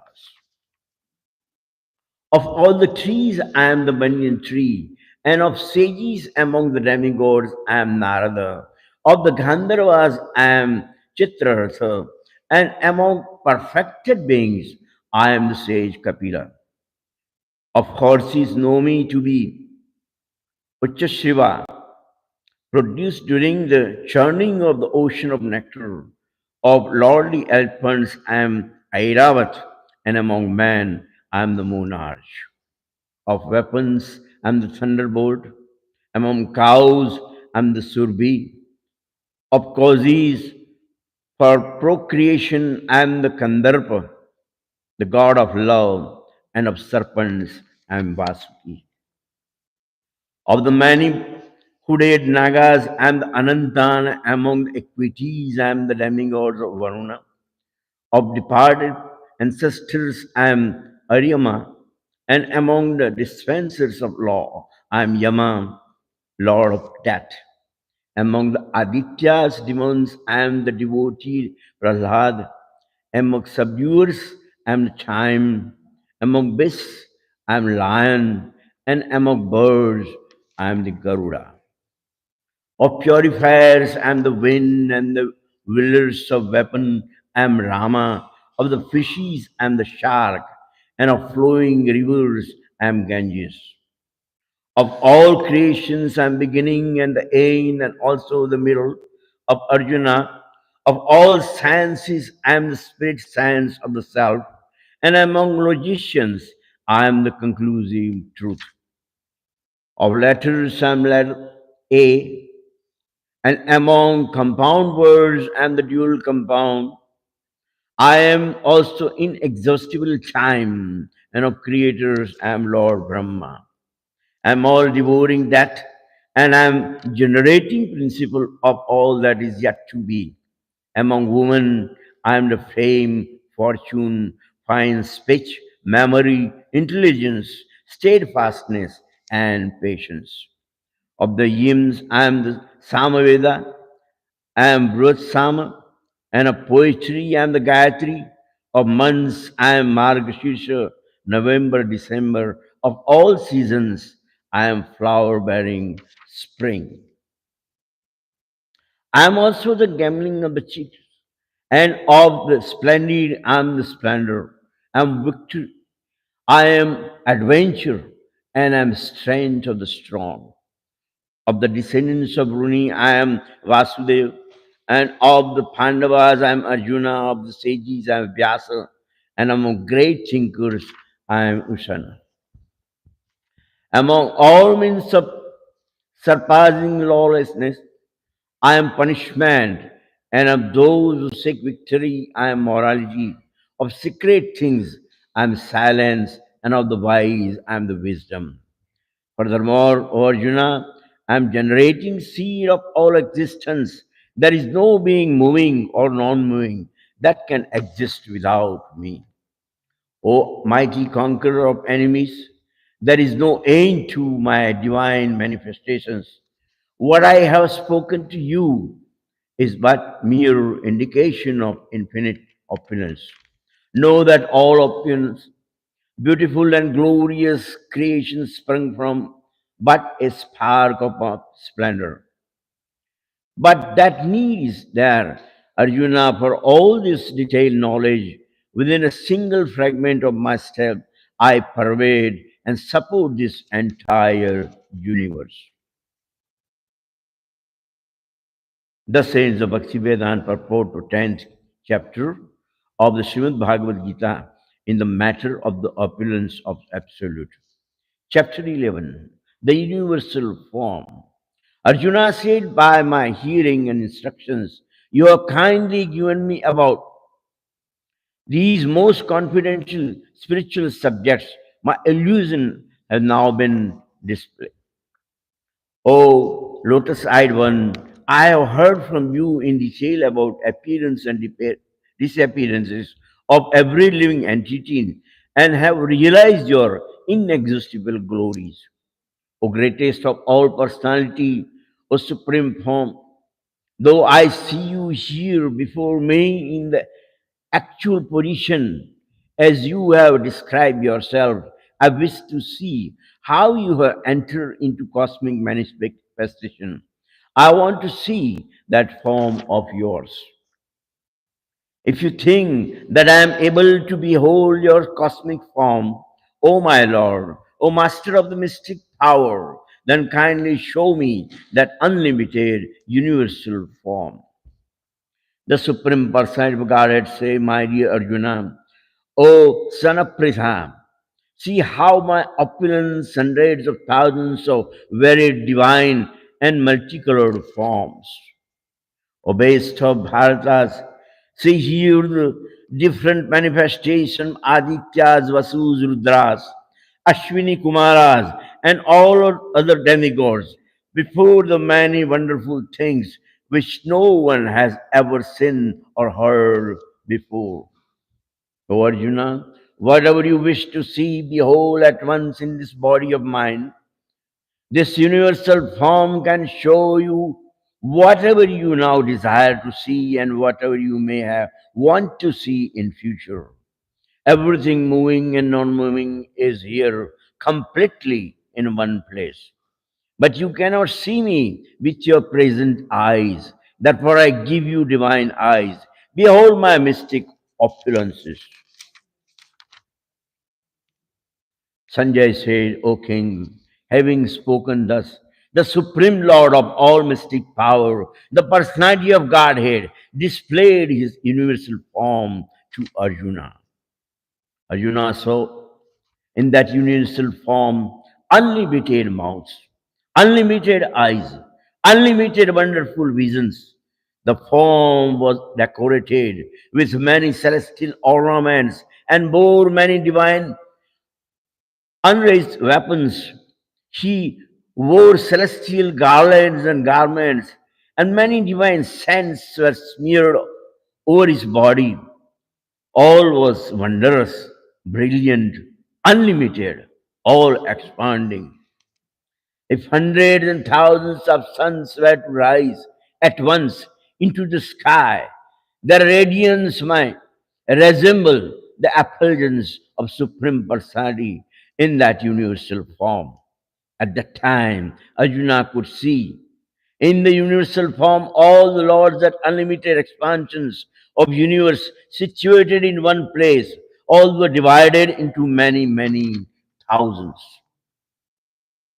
Then, bewildered and astonished, his hair standing on end, Arjuna bowed his head to offer obeisances and with folded hands began to pray to the Supreme Lord. Arjuna said, "My dear Lord Krishna, I see assembled in your body all the demigods and various other living entities. I see Brahma sitting on the lotus flower, as well as Lord Shiva and all sages and divine serpents. O Lord of the universe, O universal form, I see in your body many, many arms, bellies, mouths, and eyes expanded everywhere without limit. I see in you no end, no middle, and no beginning. Your form is difficult to see because of its glaring effulgence spreading on all sides like blazing fire or immeasurable radiance of the sun. Yet I see this glowing form everywhere, adorned with various crowns, clubs, and discs. You are supreme primal objective. You are ultimate resting place of all this universe. You are inexhaustible and you are the old days. You are maintainer of eternal religion, the personality of Godhead. This is my opinion. You are without origin, middle, and end. Your glory is unlimited. You are numberless arms, and the sun and the moon are your eyes. I see you with the blazing fire coming forth from your mouth, burning this entire universe by your own radiance. Although you are one, you spread throughout the sky and the planets and all spaces between. O great one, seeing this wondrous and terrible form, all the planetary systems are perpetuated. All the host of demigods are surrendering before you and entering into you. Some of them, very much afraid, are offering prayers with folded hands. Host of the great sages and perfected beings, crying, all peace, are praying to you by singing in the Vedic hymns.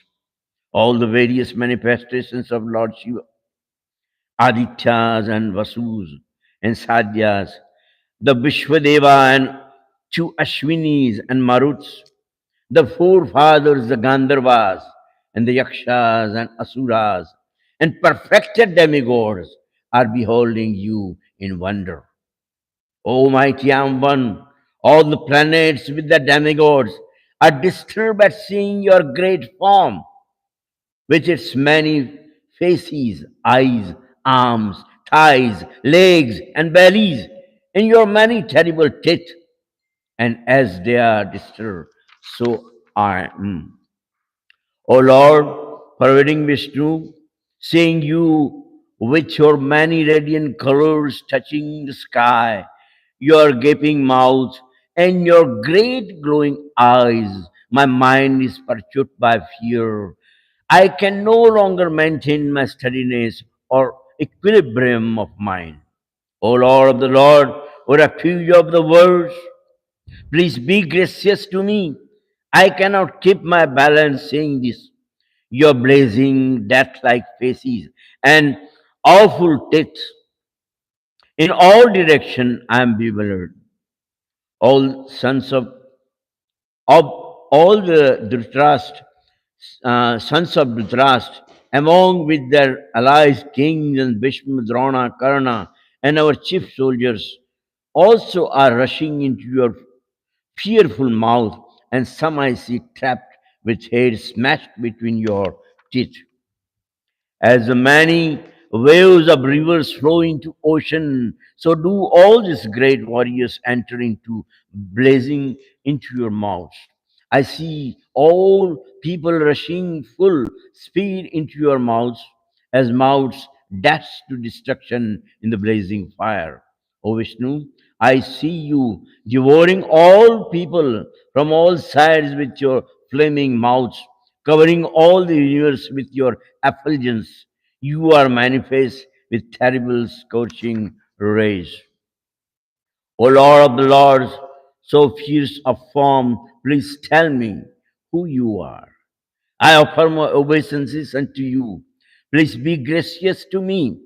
You are the primal Lord. I want to know about you, for I do not know what your mission is. The Supreme Personality of Godhead said, Time I am, the great destroyers of worlds, and I have come here to destroy all people, with the exception of you, the Pandavas. All the soldiers here on both sides will be slain. Therefore, get up, prepare to fight and win glory, conquer your enemies and enjoy a flourishing kingdom. They are already put to death by my arrangement, and you, O Sabyasachi, can be put on instrumental in this fight. Drona, Bhishma, Jayadratha, Karna, and other great warriors have already been destroyed by me. Therefore, kill them and do not be disturbed. Simply fight, and you will vanquish your enemy in battle. Sanjay said to Dhritarashtra, O king, after hearing these words from the Supreme Personality of Godhead, the trembling Arjuna offered obeisances with folded hands again and again. He fearfully spoke to Lord Krishna in the faltering voice as follows. Arjuna said, O master of senses, the world becomes joyful upon hearing your name, and thus everyone becomes attached to you. Although the perfected beings offer you their respectful homage, the demons are afraid and they flee here and there. All this is rightly done. O great king, greater even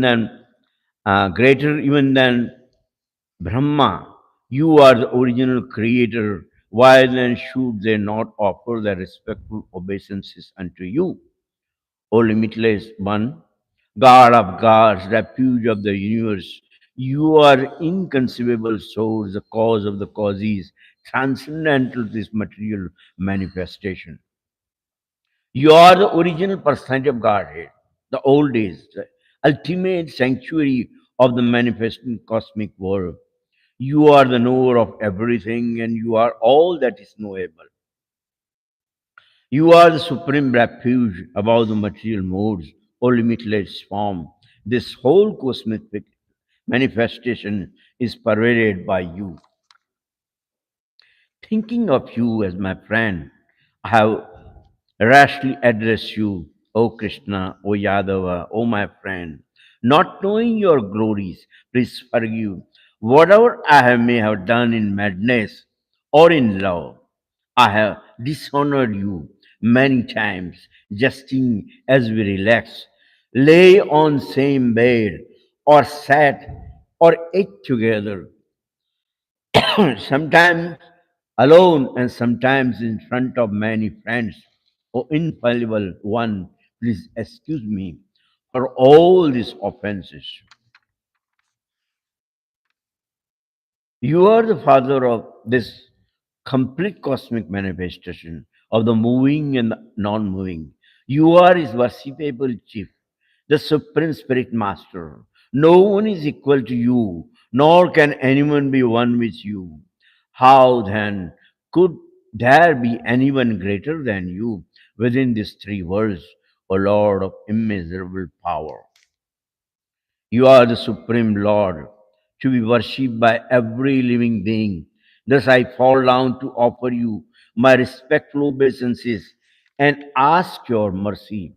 As a father tolerate the impudence of his son, a friend, intrudiness of the friend, or the wife of familiarity of her partner, please tolerate the wrongs I have done to you. After seeing this universal power which I have never seen before, I am gladdened, but at the same time, my mind is disturbed with fear. Therefore, please bestow your grace upon me and reveal again your form as the personality of Godhead, O Lord of Lords, O abode of the universe. O universal form, O thousand of Lord, I wish to see you in your form, four-armed form, with helmet head, with a club, will, conch, and lotus flower in your hands. I long to see you in that form. The Supreme Personality of Godhead said, My dear Arjuna, happily have I shown you by my internal potency the supreme universal form within this material world. No one before you have ever seen this primeval form, unlimited and full of glaring effulgence. O best of Kuru's warriors, no one before you has ever seen this universal form of mine. For neither by studying the Vedas, nor by performing sacrifices, nor by charity, nor by pious activities, nor by severe penances can I be seen in this form, in this material world. You have been perplexed and bewildered by seeing this horrible picture of mine. Now let it be finished. My devotee be freed again from all the disturbances. With a peaceful mind, you can now see the form you desire. Sanjay said to Dhritarashtra, the Supreme Personality of Godhead Krishna, having spoken thus to Arjuna, displayed his real form and at last showed him his two-armed form, thus encouraging the fearful Arjuna. When Arjuna thus saw Krishna in his original form, he said, O Janardana, seeing this human-like form, so very beautiful, I am now composed in my mind, and I am restoring to my original nature. The Supreme Personality of Godhead said, My dear Arjuna, this form of mine you are now saying is very difficult to behold. Even the demigods are ever seeing the opportunity to see this form which is so dear. The form you are seeing with your transcendental eyes cannot be understood simply by studying the Vedas, nor by undergoing serious penances, nor by charity, nor by worship. It is only by this means that one can see me as I am. My dear Arjuna, only by undivided devotional service can I be understood as I am, standing before you, and can thus be seen directly. Only in this way can you enter into mysteries of my understanding. My dear Arjuna, he who engages in my pure devotional service, free from the contamination of routine activities and mental speculation, he who works for me, who makes me supreme goal of his life, and who is friendly to every living being, he certainly comes to me. Thus ends the Bhaktivedanta purports to the 11th chapter of Srimad Bhagavad Gita in the matter of the universal form. Hare Krishna.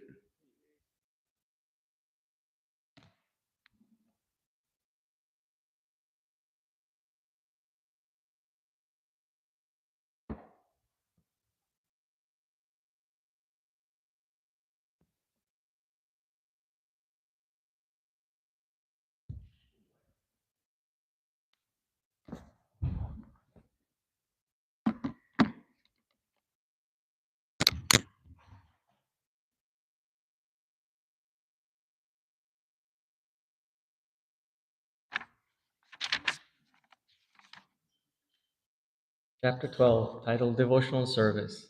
Arjuna said, which are considered to be more perfect, those who are always properly engaged in your devotional service, or those who worship the impersonal Brahman, the unmanifested? The Supreme Personality of Godhead said, those who fix their minds on my personal form and are always engaged in worshiping me with great and transcendental faith are considered by me to be the most perfect. But those who fully worship the unmanifested, that which lies beyond the perception of the senses, the all pervading, inconceivable, unchanging, fixed, and immovable, the impersonal conception of the absolute truth, by controlling the various senses and being equally disposed to everyone, such persons, engaged in the welfare of all, at last achieve me. For those whose minds are attached to the unmanifested, impersonal feature of the Supreme, advancement is very troublesome. To make progress in that discipline is always difficult for those who are embodied.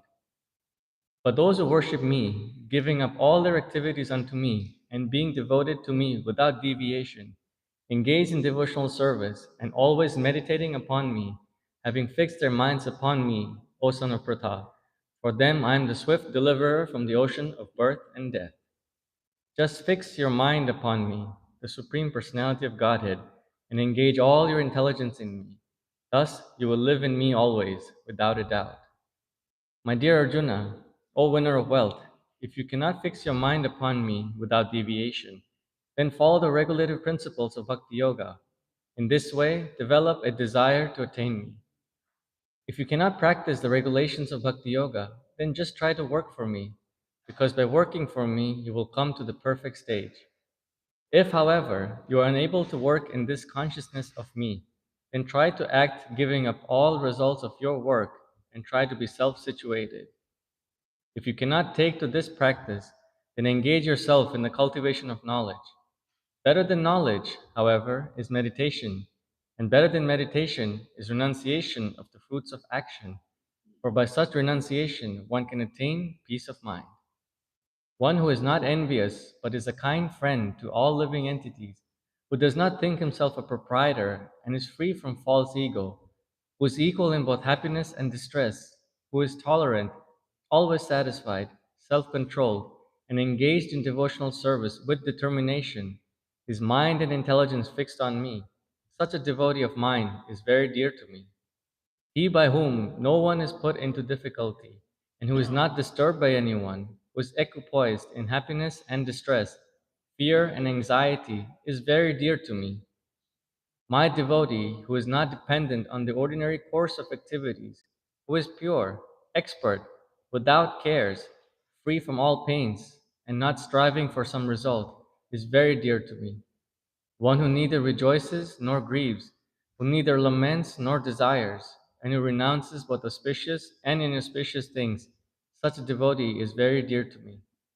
One who is equal to friends and enemies, who is equipoised in honor and dishonor, heat and cold, happiness and distress, fame and infamy, who is always free from contaminating association, always silent and satisfied with anything, who doesn't care for any residence, who is fixed in knowledge and who is engaged in devotional service, such a person is very dear to me. Those who follow this imperishable path of devotional service and who completely engage themselves with faith, making me the supreme goal, are very, very dear to me. Thus ends the Bhaktivedanta purport to the 12th chapter titled Devotional Service. Vijay.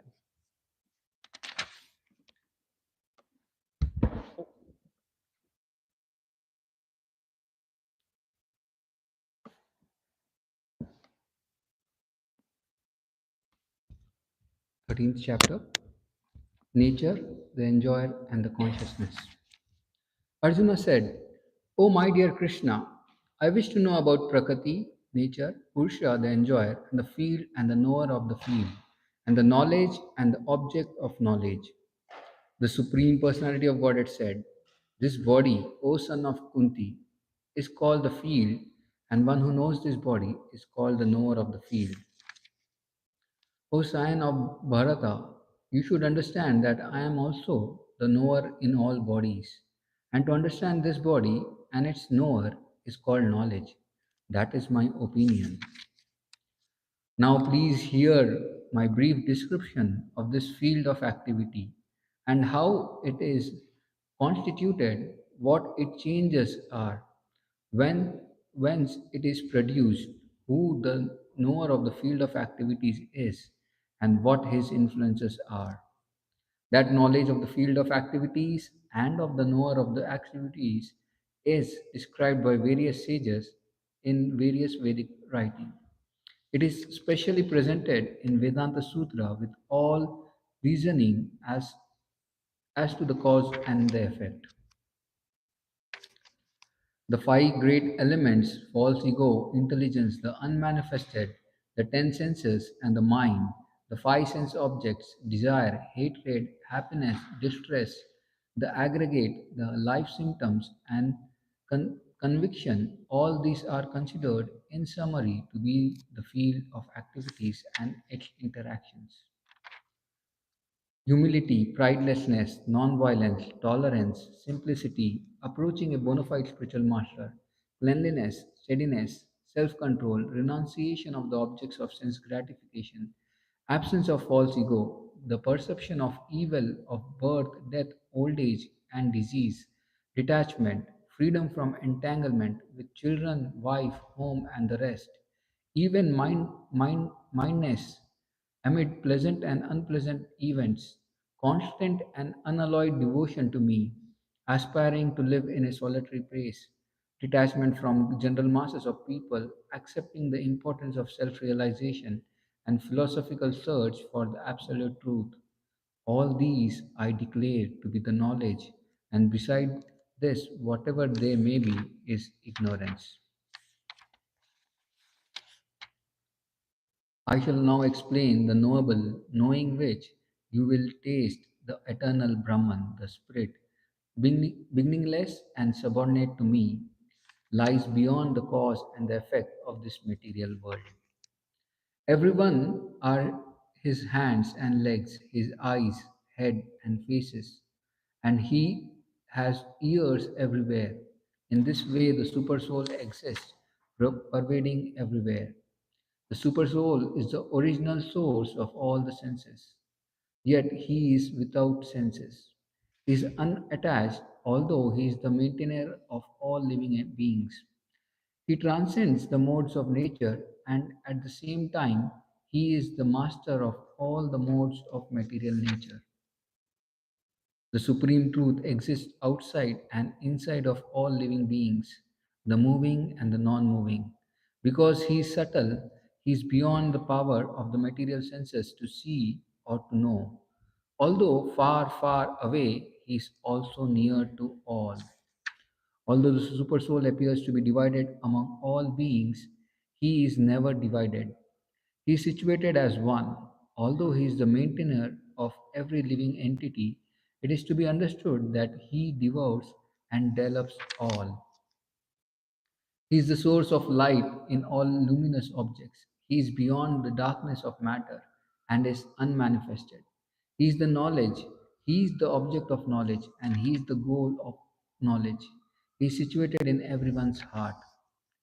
Thus, the field of activity, the body, knowledge, and the knowable have been summarily described by me. Only my devotees can understand this thoroughly and thus attain to my nature. Material nature and the living entities should be understood to be beginningless. Their transformation and the modes of matter are the products of material nature. Nature is said to be the cause of all material causes and effects. whereas the living entities is the cause of various sufferings and enjoyment in this world. The living entity in the material nature thus follows the way of life, enjoying the three modes of nature. This is due to his association with that material nature. Thus he meets with good and evil among various species. Yet in this body there is another, a transcendental enjoyer, who is the Lord, the supreme proprietor, who exists as the overseer and permitter, and who is known as the supersoul. One who understands this philosophy concerning material nature, the living entity, and the interactions of the modes of nature is sure to attain liberation. He will not take birth here again, regardless of his present position. Some perceive the supersoul within themselves through meditation, others through the cultivation of knowledge, and still others through working without fruitive desire. Again, there are those who, although not conversant in spiritual knowledge, begin to worship the Supreme Person upon hearing about Him from others. Because of their tendency to hear from authorities, they also transcend the path of birth and death. O chief of Bharata, know that whatever you see in existence, both the moving and the non moving, is only a combination of the field of activities and the knower of the field. One who sees the super soul accompanying the individual soul in all bodies, and who understands that neither the soul nor the super soul within the destructible body is ever destroyed, actually sees. One who sees the super soul equally present everywhere, in every living being, does not degrade himself by his mind.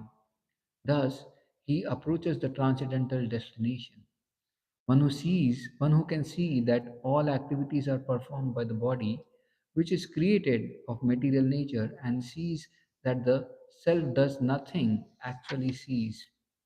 When a sensible man ceases to see different identities due to different material bodies, and he sees how are expanded everywhere, he attains to the Brahman conception. Those with the vision of eternity can see that the imperishable soul is transcendental, eternal, and beyond the modes of nature.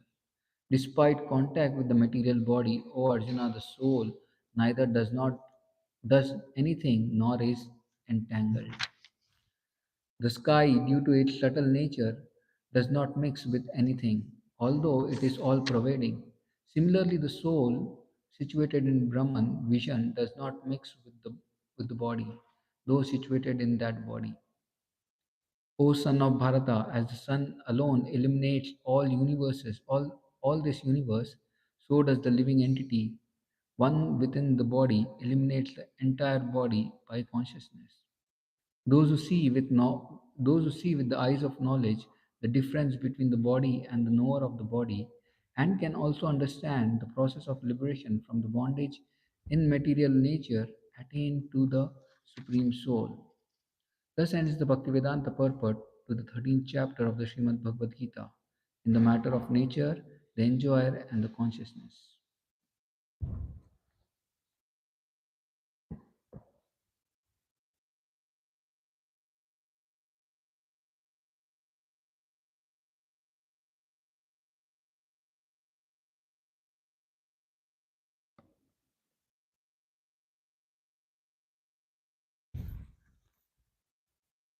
Chapter 14. The three modes of material nature. The Supreme Personality of Godhead said, "Again I shall declare to you this supreme wisdom, the best of all knowledge, knowing which all the sages have attained the supreme perfection. By becoming fixed in this knowledge, one can attain to the transcendental nature like my own. Thus established, one is not born at the time of creation, or disturbed at the time of dissolution. The total material substance, called Brahman, is the source of birth, and it is that Brahman that I impregnate, making possible the birth of all living beings, O son of Bharata. It should be understood that all species of life, O son of Kunti, are made possible by birth in this material nature, and that I am the seed-giving father. Material nature consists of three modes: goodness, passion, and ignorance. When the eternal living entity comes in contact with nature, Almighty Arth Arjuna, he becomes conditioned by these modes. O sinless one, the mode of goodness, being purer than the others, is illuminating, and it frees one from all sinful reactions. Those situated in that mode become conditioned by a sense of happiness and knowledge. The mode of passion is born of unlimited desires and longings, O son of Kunti, and because of these, the embodied living entity is bound to material fruitive actions. O son of Bharata, know that the mode of darkness, born of ignorance, is the delusion of all embodied living entities. The results of this mode are madness, indolence, and sleep, which bind the conditioned soul. O son of Bharata, the mode of goodness conditions one to happiness. Passion conditions one to fruitive action.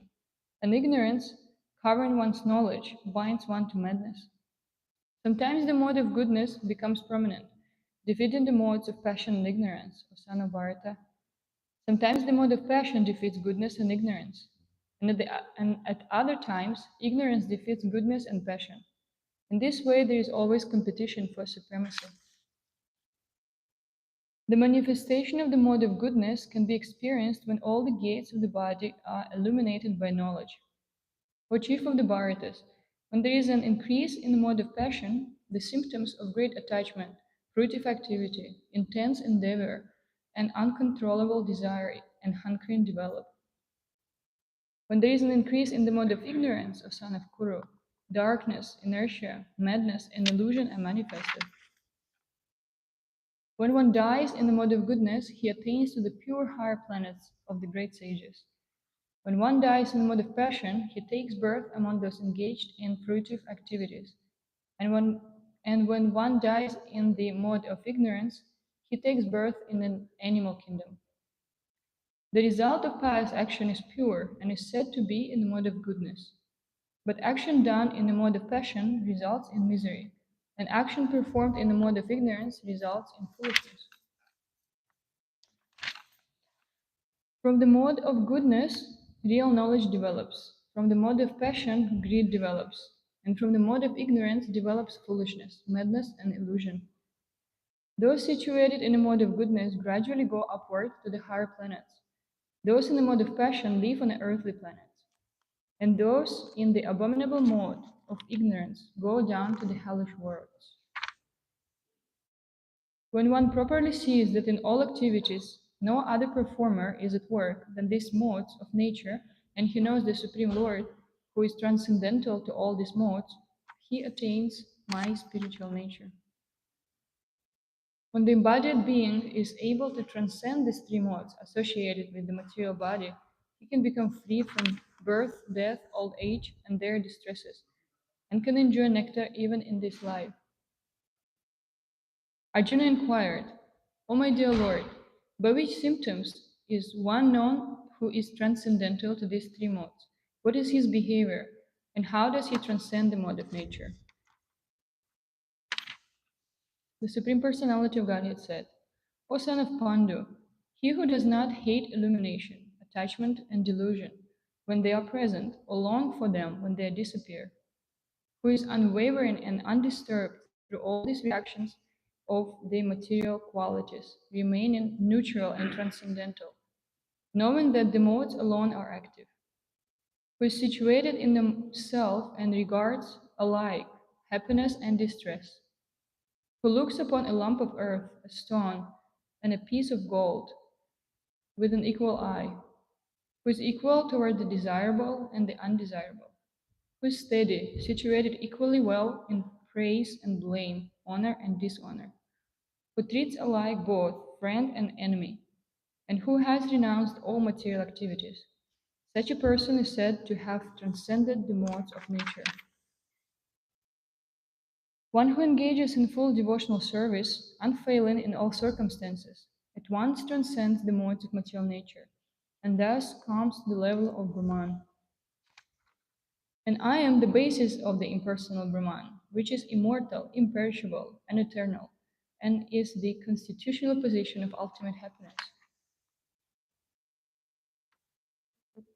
Thus ends the Bhaktivedanta purports and translations of the 14th chapter of Srimad Bhagavad Gita, Three Modes of Material Nature.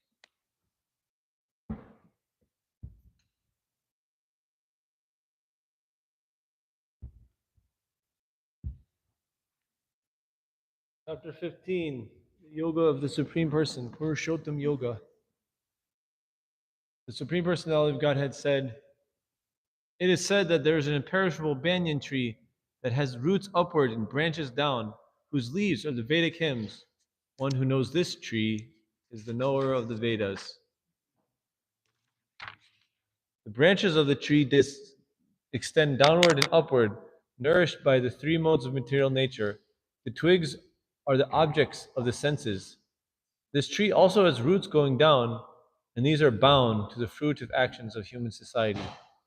The real form of this tree cannot be perceived in this world. No one can understand where it ends, where it begins, or where its foundation is. But with determination, one must cut down this strongly rooted tree with the weapon of detachment. Thereafter, one must seek that place from which, having gone, one never returns, and there surrender to that Supreme Personality of Godhead from whom everything began and from whom everything has extended since time immemorial. Those who are free from false prestige, illusion, and false association, who understand the eternal, who are done with material lust, who are freed from the dualities of happiness and distress, and who, unbewildered, know how to surrender unto the Supreme Person, attain to that eternal kingdom. That supreme abode of mine is not illumined by the sun or moon, nor by fire or electricity. Those who reach it never return to this material world. The living entities in this conditioned world are my eternal fragmental parts.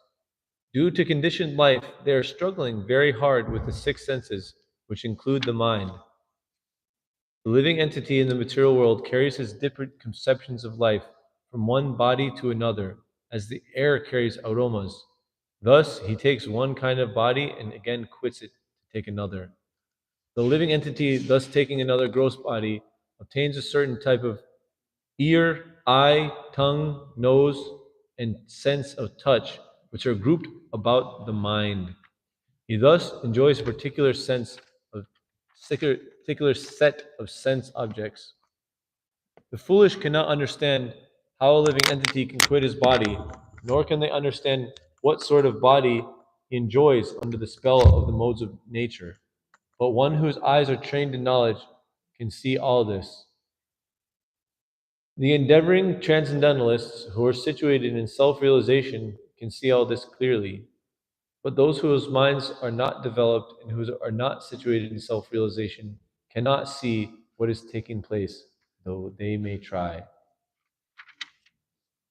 The splendor of the sun, which dissipates the darkness of this whole world, comes from me.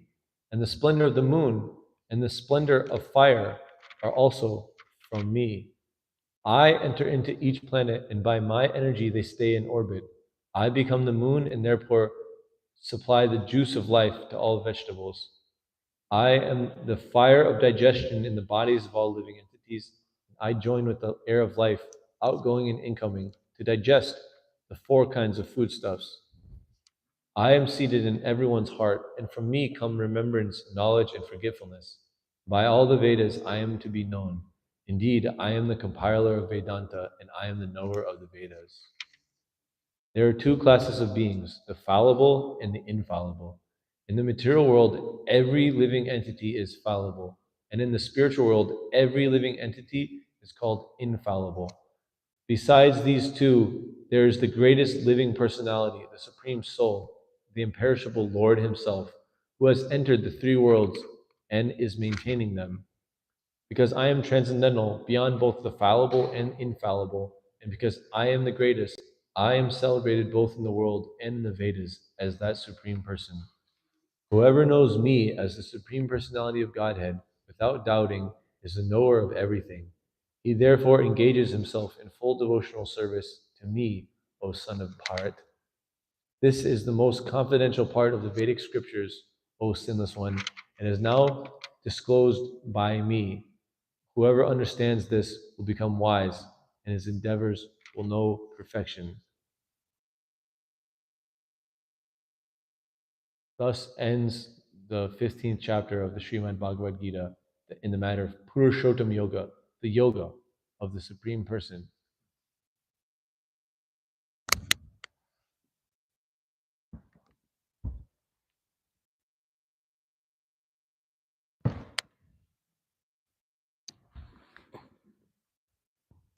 Chapter 16 The Divine and Demoniac Natures.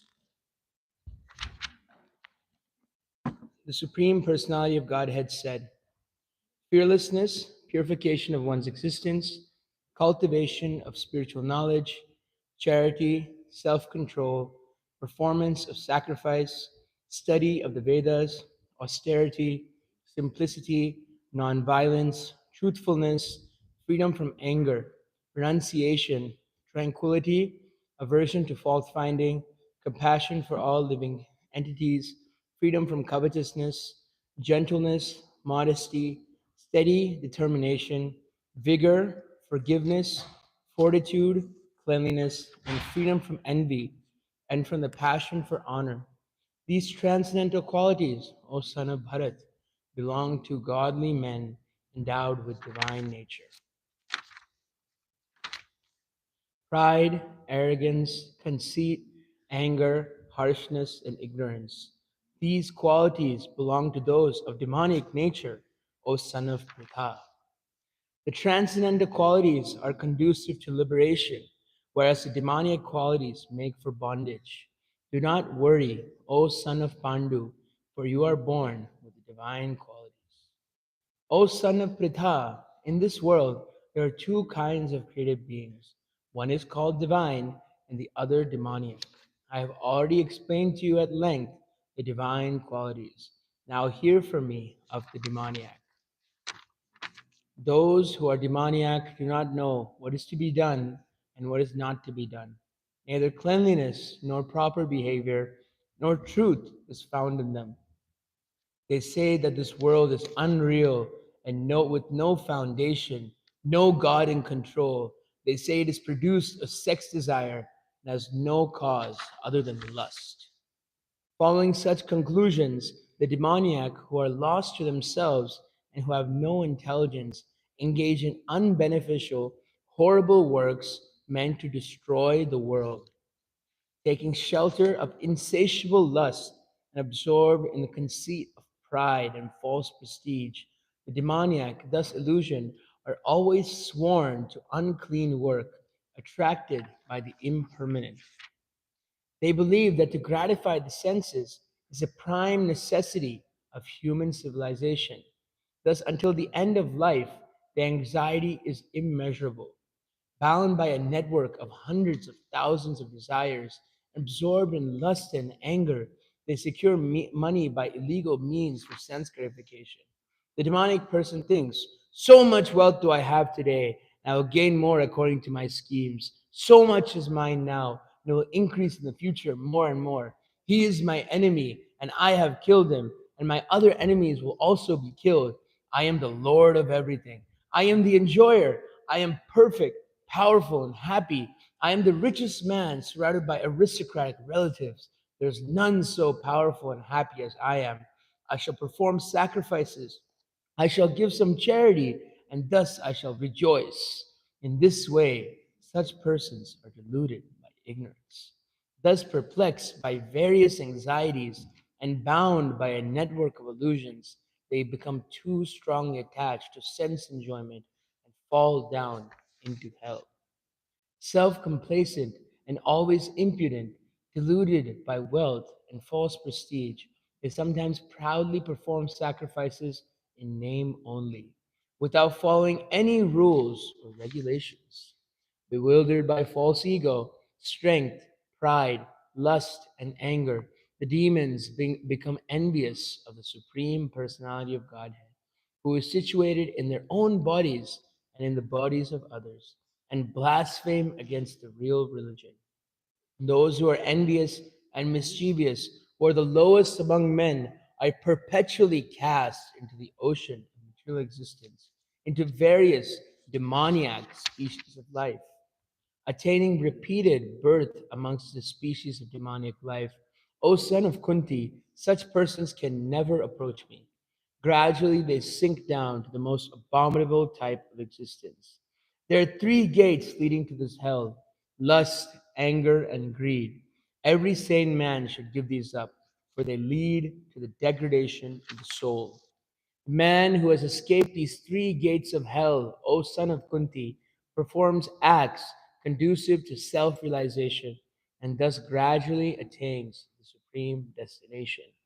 He who discards scriptural injunctions and acts according to his own whims attains neither perfection nor happiness, nor the supreme destination. One should therefore understand what is duty and what is not duty by the regulations of the scriptures. Knowing such rules and regulations, one should act so that he may gradually be elevated. Thus ends the Bhaktivedanta purport, the 16th chapter of the Srimad Bhagavad Gita, the matter of the divine and demoniac natures.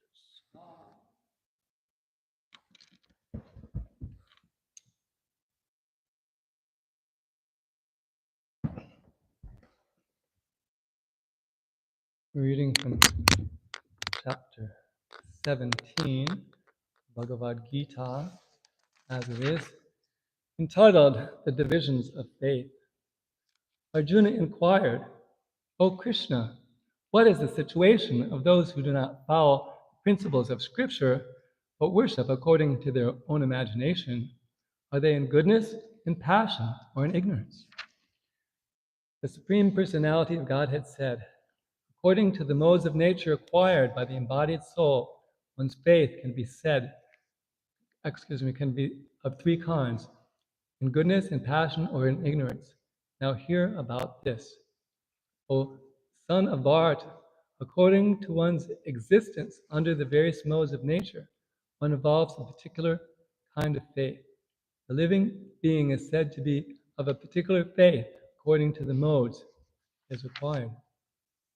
Men in the mode of goodness worship the demigods. Those in the mode of passion worship the demons, and those in the mode of ignorance worship ghosts and spirits. Those who undergo severe austerities and penances not recommended in the scriptures, performing them out of pride and egoism, who are impelled by lust and attachment, who are foolish, and who torture the material elements of the body as well as the supersoul dwelling within, are to be known as demons. Even the food each person prefers is of three kinds, according to the three modes of material nature. The same is true of sacrifices, austerities, and charity. Now hear of the distinctions between them. Food dear to those in the mode of goodness. Foods dear to those in the mode of goodness increase the duration of life, purify one's existence, and give strength, health, happiness, and satisfaction. Such foods are juicy, fatty, wholesome, and pleasing to the heart. Foods that are too bitter, too sour, salty, hot, pungent, dry, and burning are dear to those in the mode of passion. Such foods cause distress, misery, and disease. Foods prepared more than 3 hours before being eaten, food that is tasteless, decomposed, and putrid, and food consisting of remnants and untouchable things is dear to those in the mode of darkness. Of sacrifice is a sacrifice performed according to the directions of the scripture as a matter of duty by those who desire no reward is of the nature of goodness. But the sacrifice performed for some material benefit or for the sake of pride, O chief of the Bhartas, you should know to be in the mode of passion. Any sacrifice performed without regard for the direction of the scripture, without distribution of prasadam, spiritual food, without chanting of the Vedic hymns and remuneration to the priests, and without faith, is considered to be in the mode of ignorance. Austerity of the body consists in worship of the Supreme Lord, the Brahmanas, the spiritual master, and superiors like the father and mother, and in cleanliness, simplicity, celibacy, and nonviolence. Austerity of speech consists in speaking words that are truthful, pleasing, beneficial, in not agitating to others, and also in regularly reciting Vedic literatures. And satisfaction, simplicity, gravity, self-control, and purification of one's existence are the austerities of the mind. This threefold austerity, performed with transcendental faith by men not expecting material benefits, but engaged only for the sake of the Supreme, is called austerity and goodness. Penance performed out of pride and for the sake of gaining respect, honor, and worship is said to be in the mode of passion. It is neither stable or permanent.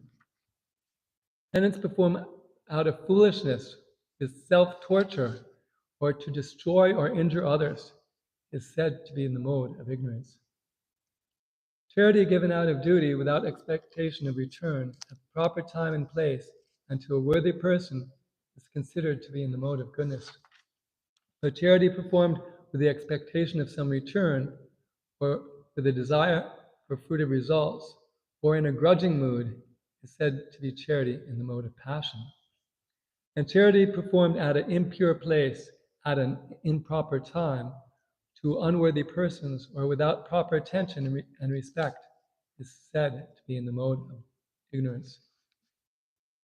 From the beginning of creation, the three words Om Tat Sat were used to indicate the supreme absolute truth.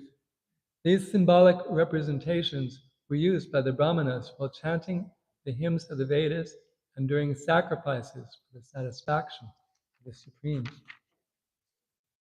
Therefore, transcendents undertaking performances of sacrifice, charity, and penance in accordance with scriptural regulations always begin with Om to attain the Supreme. Without desiring further results, one should perform various kinds of sacrifice, penance, and charity with the word Tat. The purpose of such transcendental activities is to get free from material entanglement. The absolute truth is the object of devotional sacrifice and is indicated by the word Sat. Performance of such sacrifice is also called Sat, as are all works of sacrifice, penance, and charity, which, true to the absolute nature, are performed to please the Supreme Person, the Son of Pratha. Anything done as sacrifice, charity, or penance without faith in the Supreme, O Son of Pratha, is impermanent. It is called asat and is useless both in this life and the next. Thus end the Bhaktivedanta purports to 17th chapter of the Srimad Bhagavad Gita and the matter of the divisions.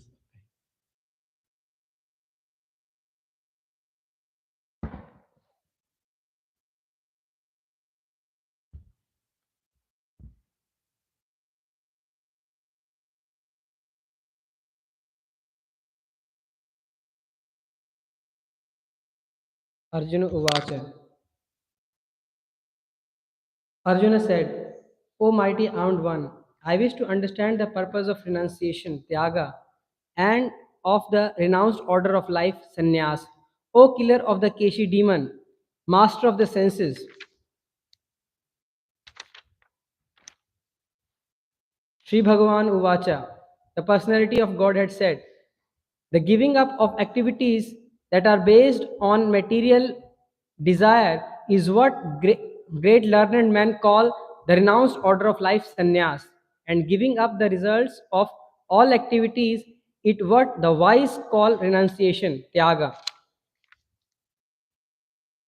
Some learned men declare that all kinds of fruitive activities should be given up as faulty, yet other sages maintain that acts of sacrifice, charity, and penance should never be abandoned.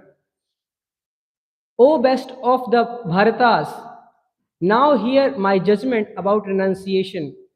O tiger among men, renunciation is declared in the scriptures to be of three kinds. Acts of sacrifice, charity, and penance are not to be given up. They must be performed. Indeed, sacrifice, charity, and penance purify even the great souls. All these activities should be performed without attachment or any expectation of result. They should be performed as a matter of duty. O son of Pritha, that is my final opinion. Prescribed duties should never be renounced. If one gives up his prescribed duties because of illusion, such renunciation is said to be in the mode of ignorance. Anyone who gives up prescribed duties as troublesome or out of fear of bodily discomfort is said to have renounced in the mode of passion. Such action never leads to the elevation of renunciation. O Arjuna, when one performs his prescribed duties only because it ought to be done and renounces all material association and all attachment to the fruit, his renunciation is said to be in the mode of goodness. The intelligent renouncer situated in the mode of goodness, neither hateful of inauspicious work nor attached to auspicious work, has no doubts about work.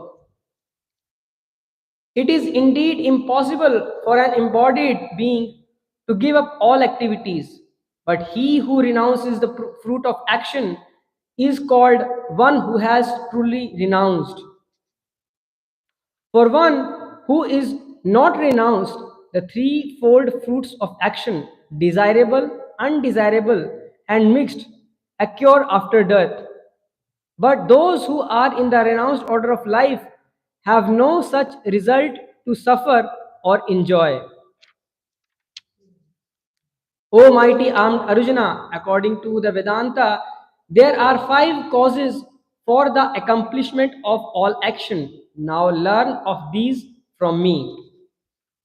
The place of action, the body, the performer, the various senses, the many different kinds of endeavor, and ultimately the supersoul. These are all 5 factors of action. Whatever right or wrong an action a man performs by body, mind, or speech is caused by these 5 factors.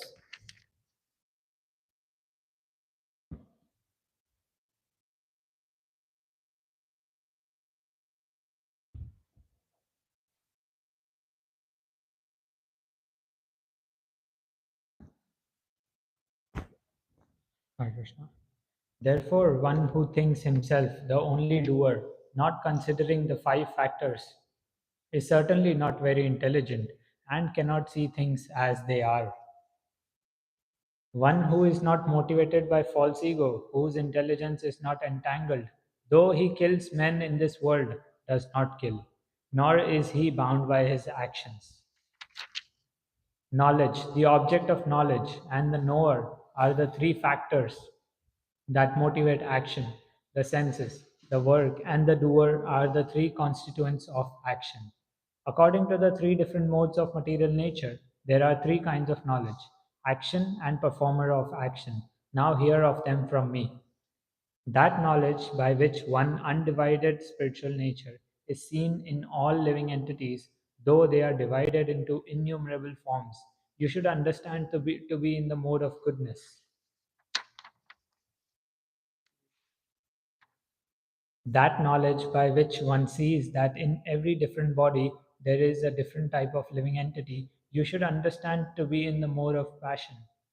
And that knowledge by which one is attached to one kind of work as the all in all, without knowledge of the truth, and which is very meager, is said to be in the mode of darkness. That action which is regulated and which is performed without attachment, without love or hatred, and without desire for fruitive results is said to be in the mode of goodness.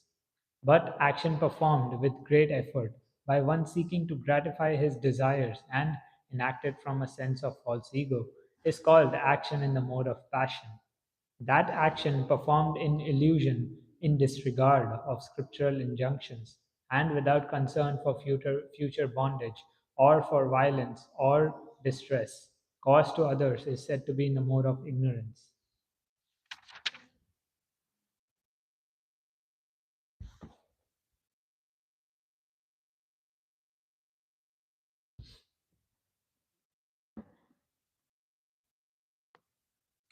One who performs his duty without association with the modes of material nature, without false ego, with great determination and enthusiasm, and without wavering in success or failure, is said to be a worker in the mode of goodness.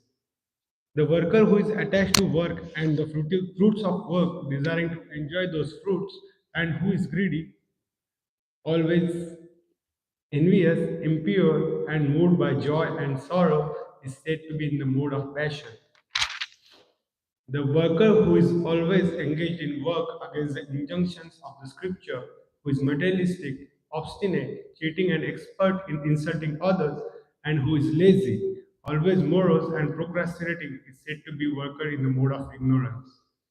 O winner of wealth, now please listen as I tell you in detail of the different kinds of understanding and determination according to the three modes of material nature. O son of Rita, that understanding by which one knows what ought to be done and what ought not to be done, what is to be feared and what is not to be feared, what is binding and what is liberating, is in the mode of goodness. O son of Prita, that understanding which cannot distinguish between religion and irreligion, between action that should be done and action that should not be done, is in the mode of passion. That understanding which considers irreligion to be religion and religion to be irreligion under the spell of religion and darkness and strives always in the wrong direction, O Pritha, O Partha, is in the mode of ignorance. O son of Pritha, the determination which is unbreakable, which is sustained with steadfastness by yoga practice and which thus controls the activities of the mind, life, and senses, is determination in the mode of goodness. But that determination by which one holds fast to fruitive results in religion, economic development, and sense gratification is of the nature of passion, O Arjuna. And that determination which cannot go beyond dreaming, fearfulness, lamentation, moroseness, and illusion, such unintelligent determination, O son of Pratha, is in the mode of darkness.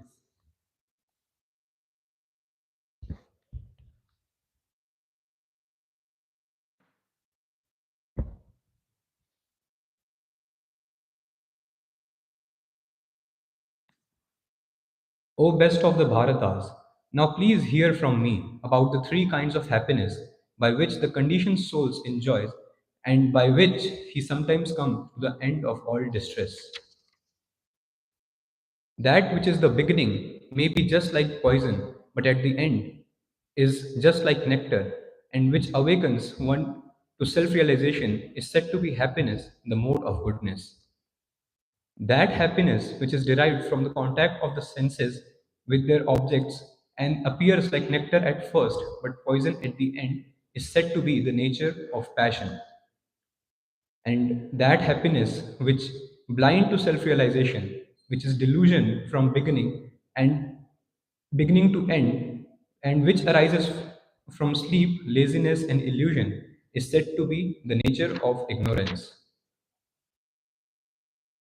There is no being existing, neither here or among the demigods in the higher planetary system, which is freed from these three modes born of material nature.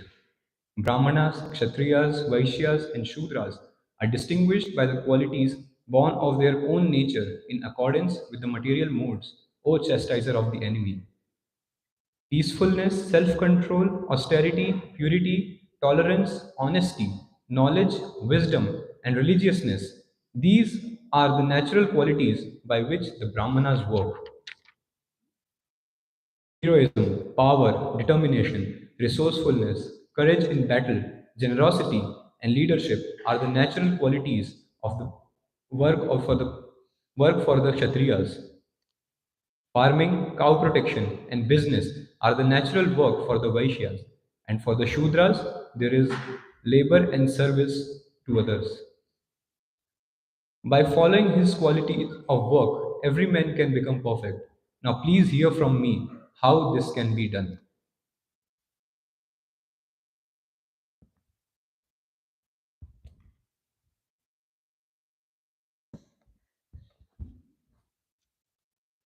Farming, cow protection, and business are the natural work for the Vaishyas, and for the Sudras, there is labor and service to others.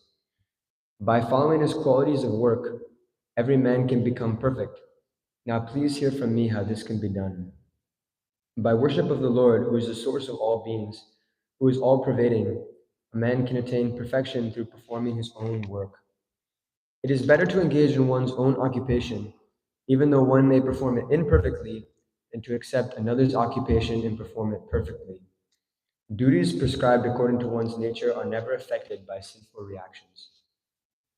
Every endeavor is covered by some fault, just as fire is covered by smoke. Therefore, one should not give up the work born of his nature, O son of Kunti, even if such work is full of fault. One who is self-controlled and unattached, who disregards all material enjoyments, can obtain, by practice of renunciation, the highest perfect stage of freedom from reaction. O son of Kunti, learn from me how one who has achieved this perfection can attain to the supreme perfectional stage, Brahman, the stage of highest knowledge, by acting the way I shall now summarize. Being purified by his intelligence and controlling the mind with determination, giving up the objects of sense gratification, being freed from attachment and hatred, one who lives in a secluded place, who eats little, who controls his body, mind, and power of speech, who is always in trance and who is detached, free from false ego, false strength, false pride, lust, anger, and acceptance of material things, free from false proprietorship, and peaceful. Such a person is certainly elevated to the position of self-realization.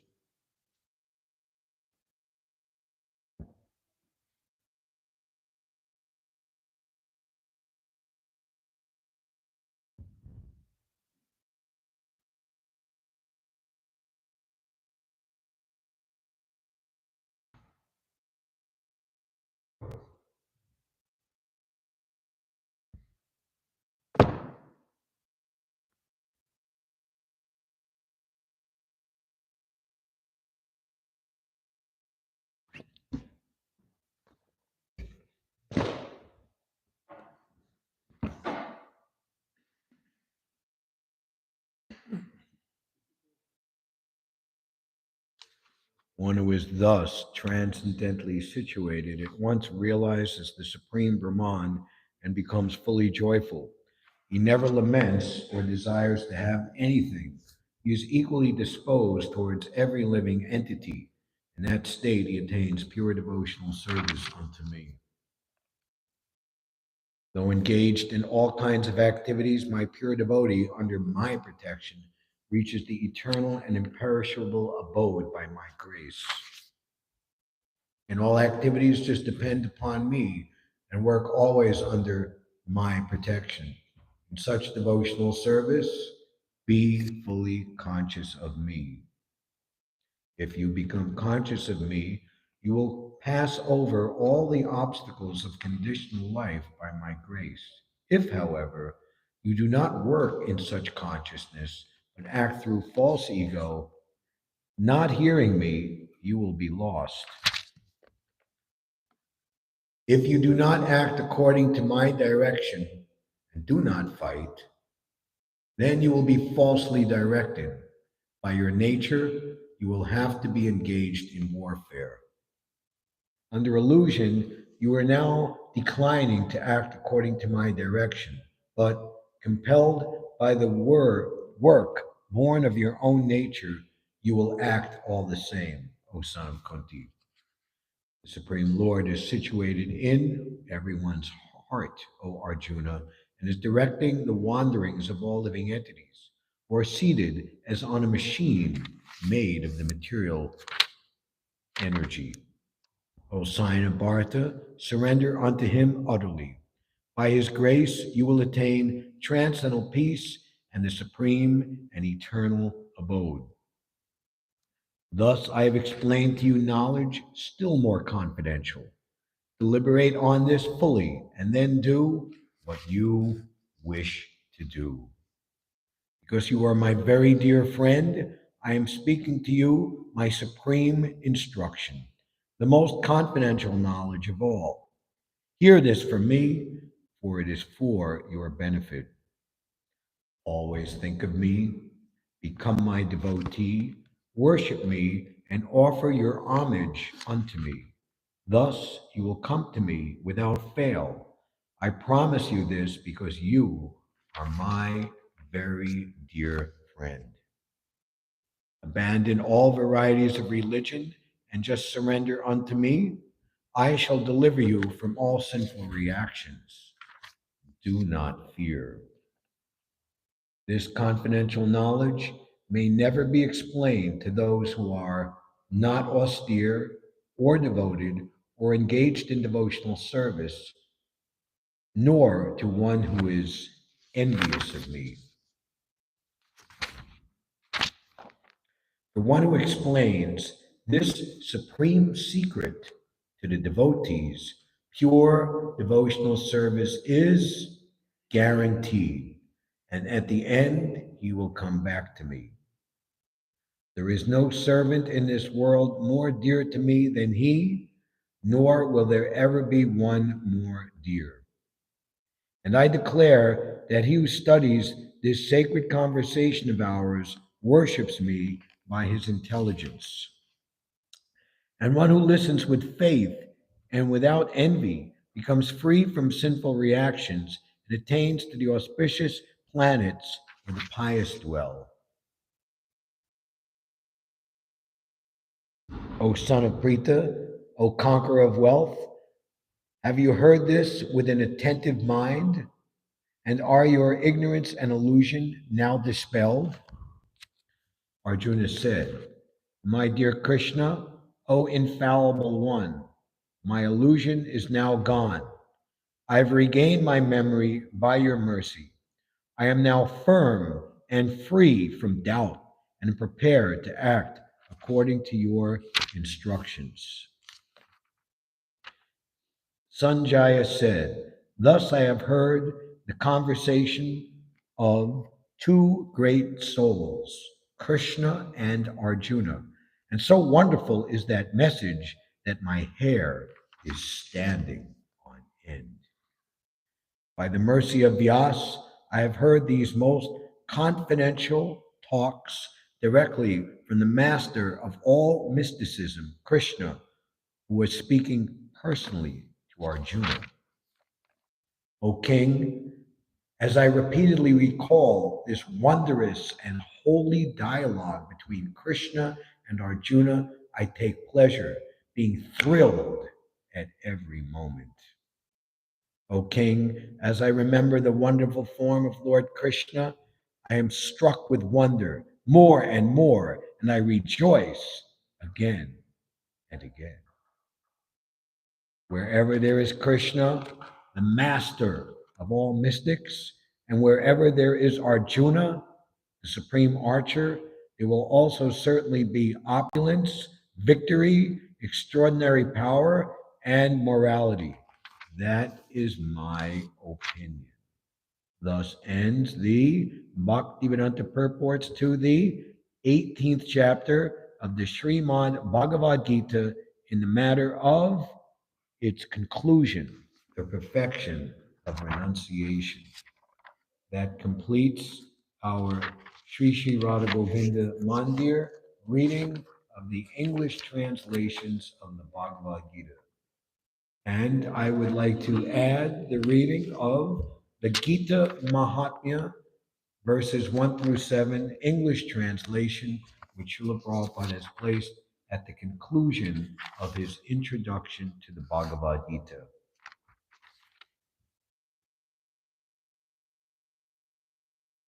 Bhagavad Gita is a transcendental literature which one should read very carefully. Gita Shastram Idam Punyam Ya Pajet Prayataj Puman. If one properly follows the instructions of Bhagavad Gita, one can be freed from all the miseries and anxieties of life. Maya Sokadi Varjita. One will be freed from all fears in this life, and one's next life will be spiritual. Gita Mahatmya, verse number 1. There is also a further advantage. If one reads Bhagavad Gita very sincerely and with all seriousness, then by the grace of the Lord, the reactions of his past misdeeds will not act upon him. Verse number 2. The Lord says very loudly in the last portion of the Bhagavad Gita, 1866, abandon all varieties of religion and just surrender unto me. I shall deliver you from all sinful reactions. Do not fear. Thus, the Lord takes all responsibility for our surrender unto Him, and He indemnifies such a person against all reactions of sins. One may cleanse himself daily by taking a bath in water, but if one takes a bath even once in the sacred Ganges water of Bhagavad Gita, for him the dirt of material life is altogether vanquished. Verse 3. Because Bhagavad Gita is spoken by the Supreme Personality of Godhead, one need not read any other Vedic literature.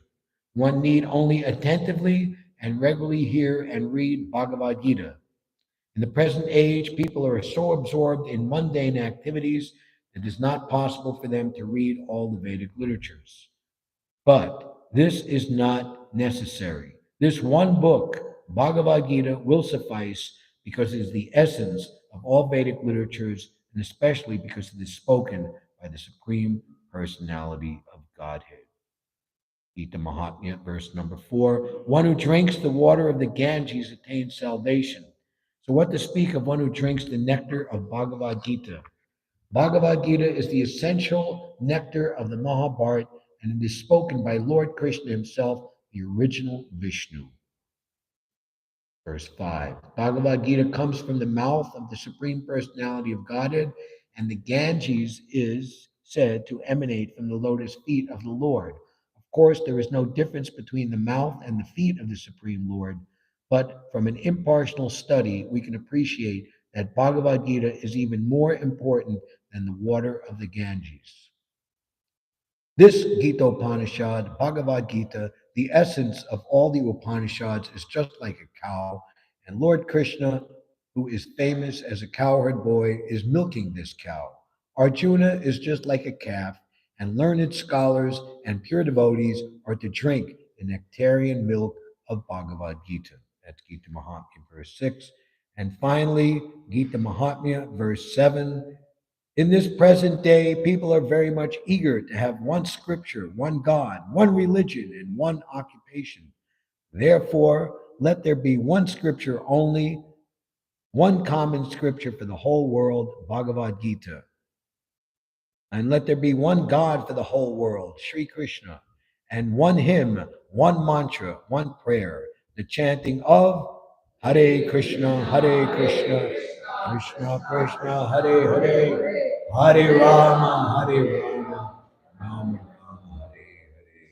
And let there be one work only, the service of the Supreme Personality of Godhead. Srimad Bhagavad Gita ki jai. Shri Radha Govinda ki jai. Srila Prabhupada ki jai. Gaur Premanandi ki jai.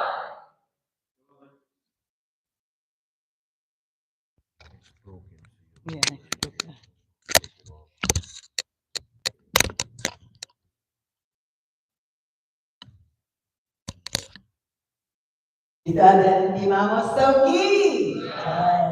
Mokshada Ekadashi ki jai. So thank you everybody. Thanks to all the reciters and all the participants. And we started at 5 o'clock, finished now 8. So everybody had I hope everybody had a good time, whoever was here. And thank you so much again. And next year maybe we will do it, sloka and translation. Haribo. So Shri Radha Govinda Dev ki jai. Jagannath Subhadra Baladev ki Jagat Guru Srila Prabhupada ki jai. Gita Jayanti Mahotsav ki jai. Hare Krishna.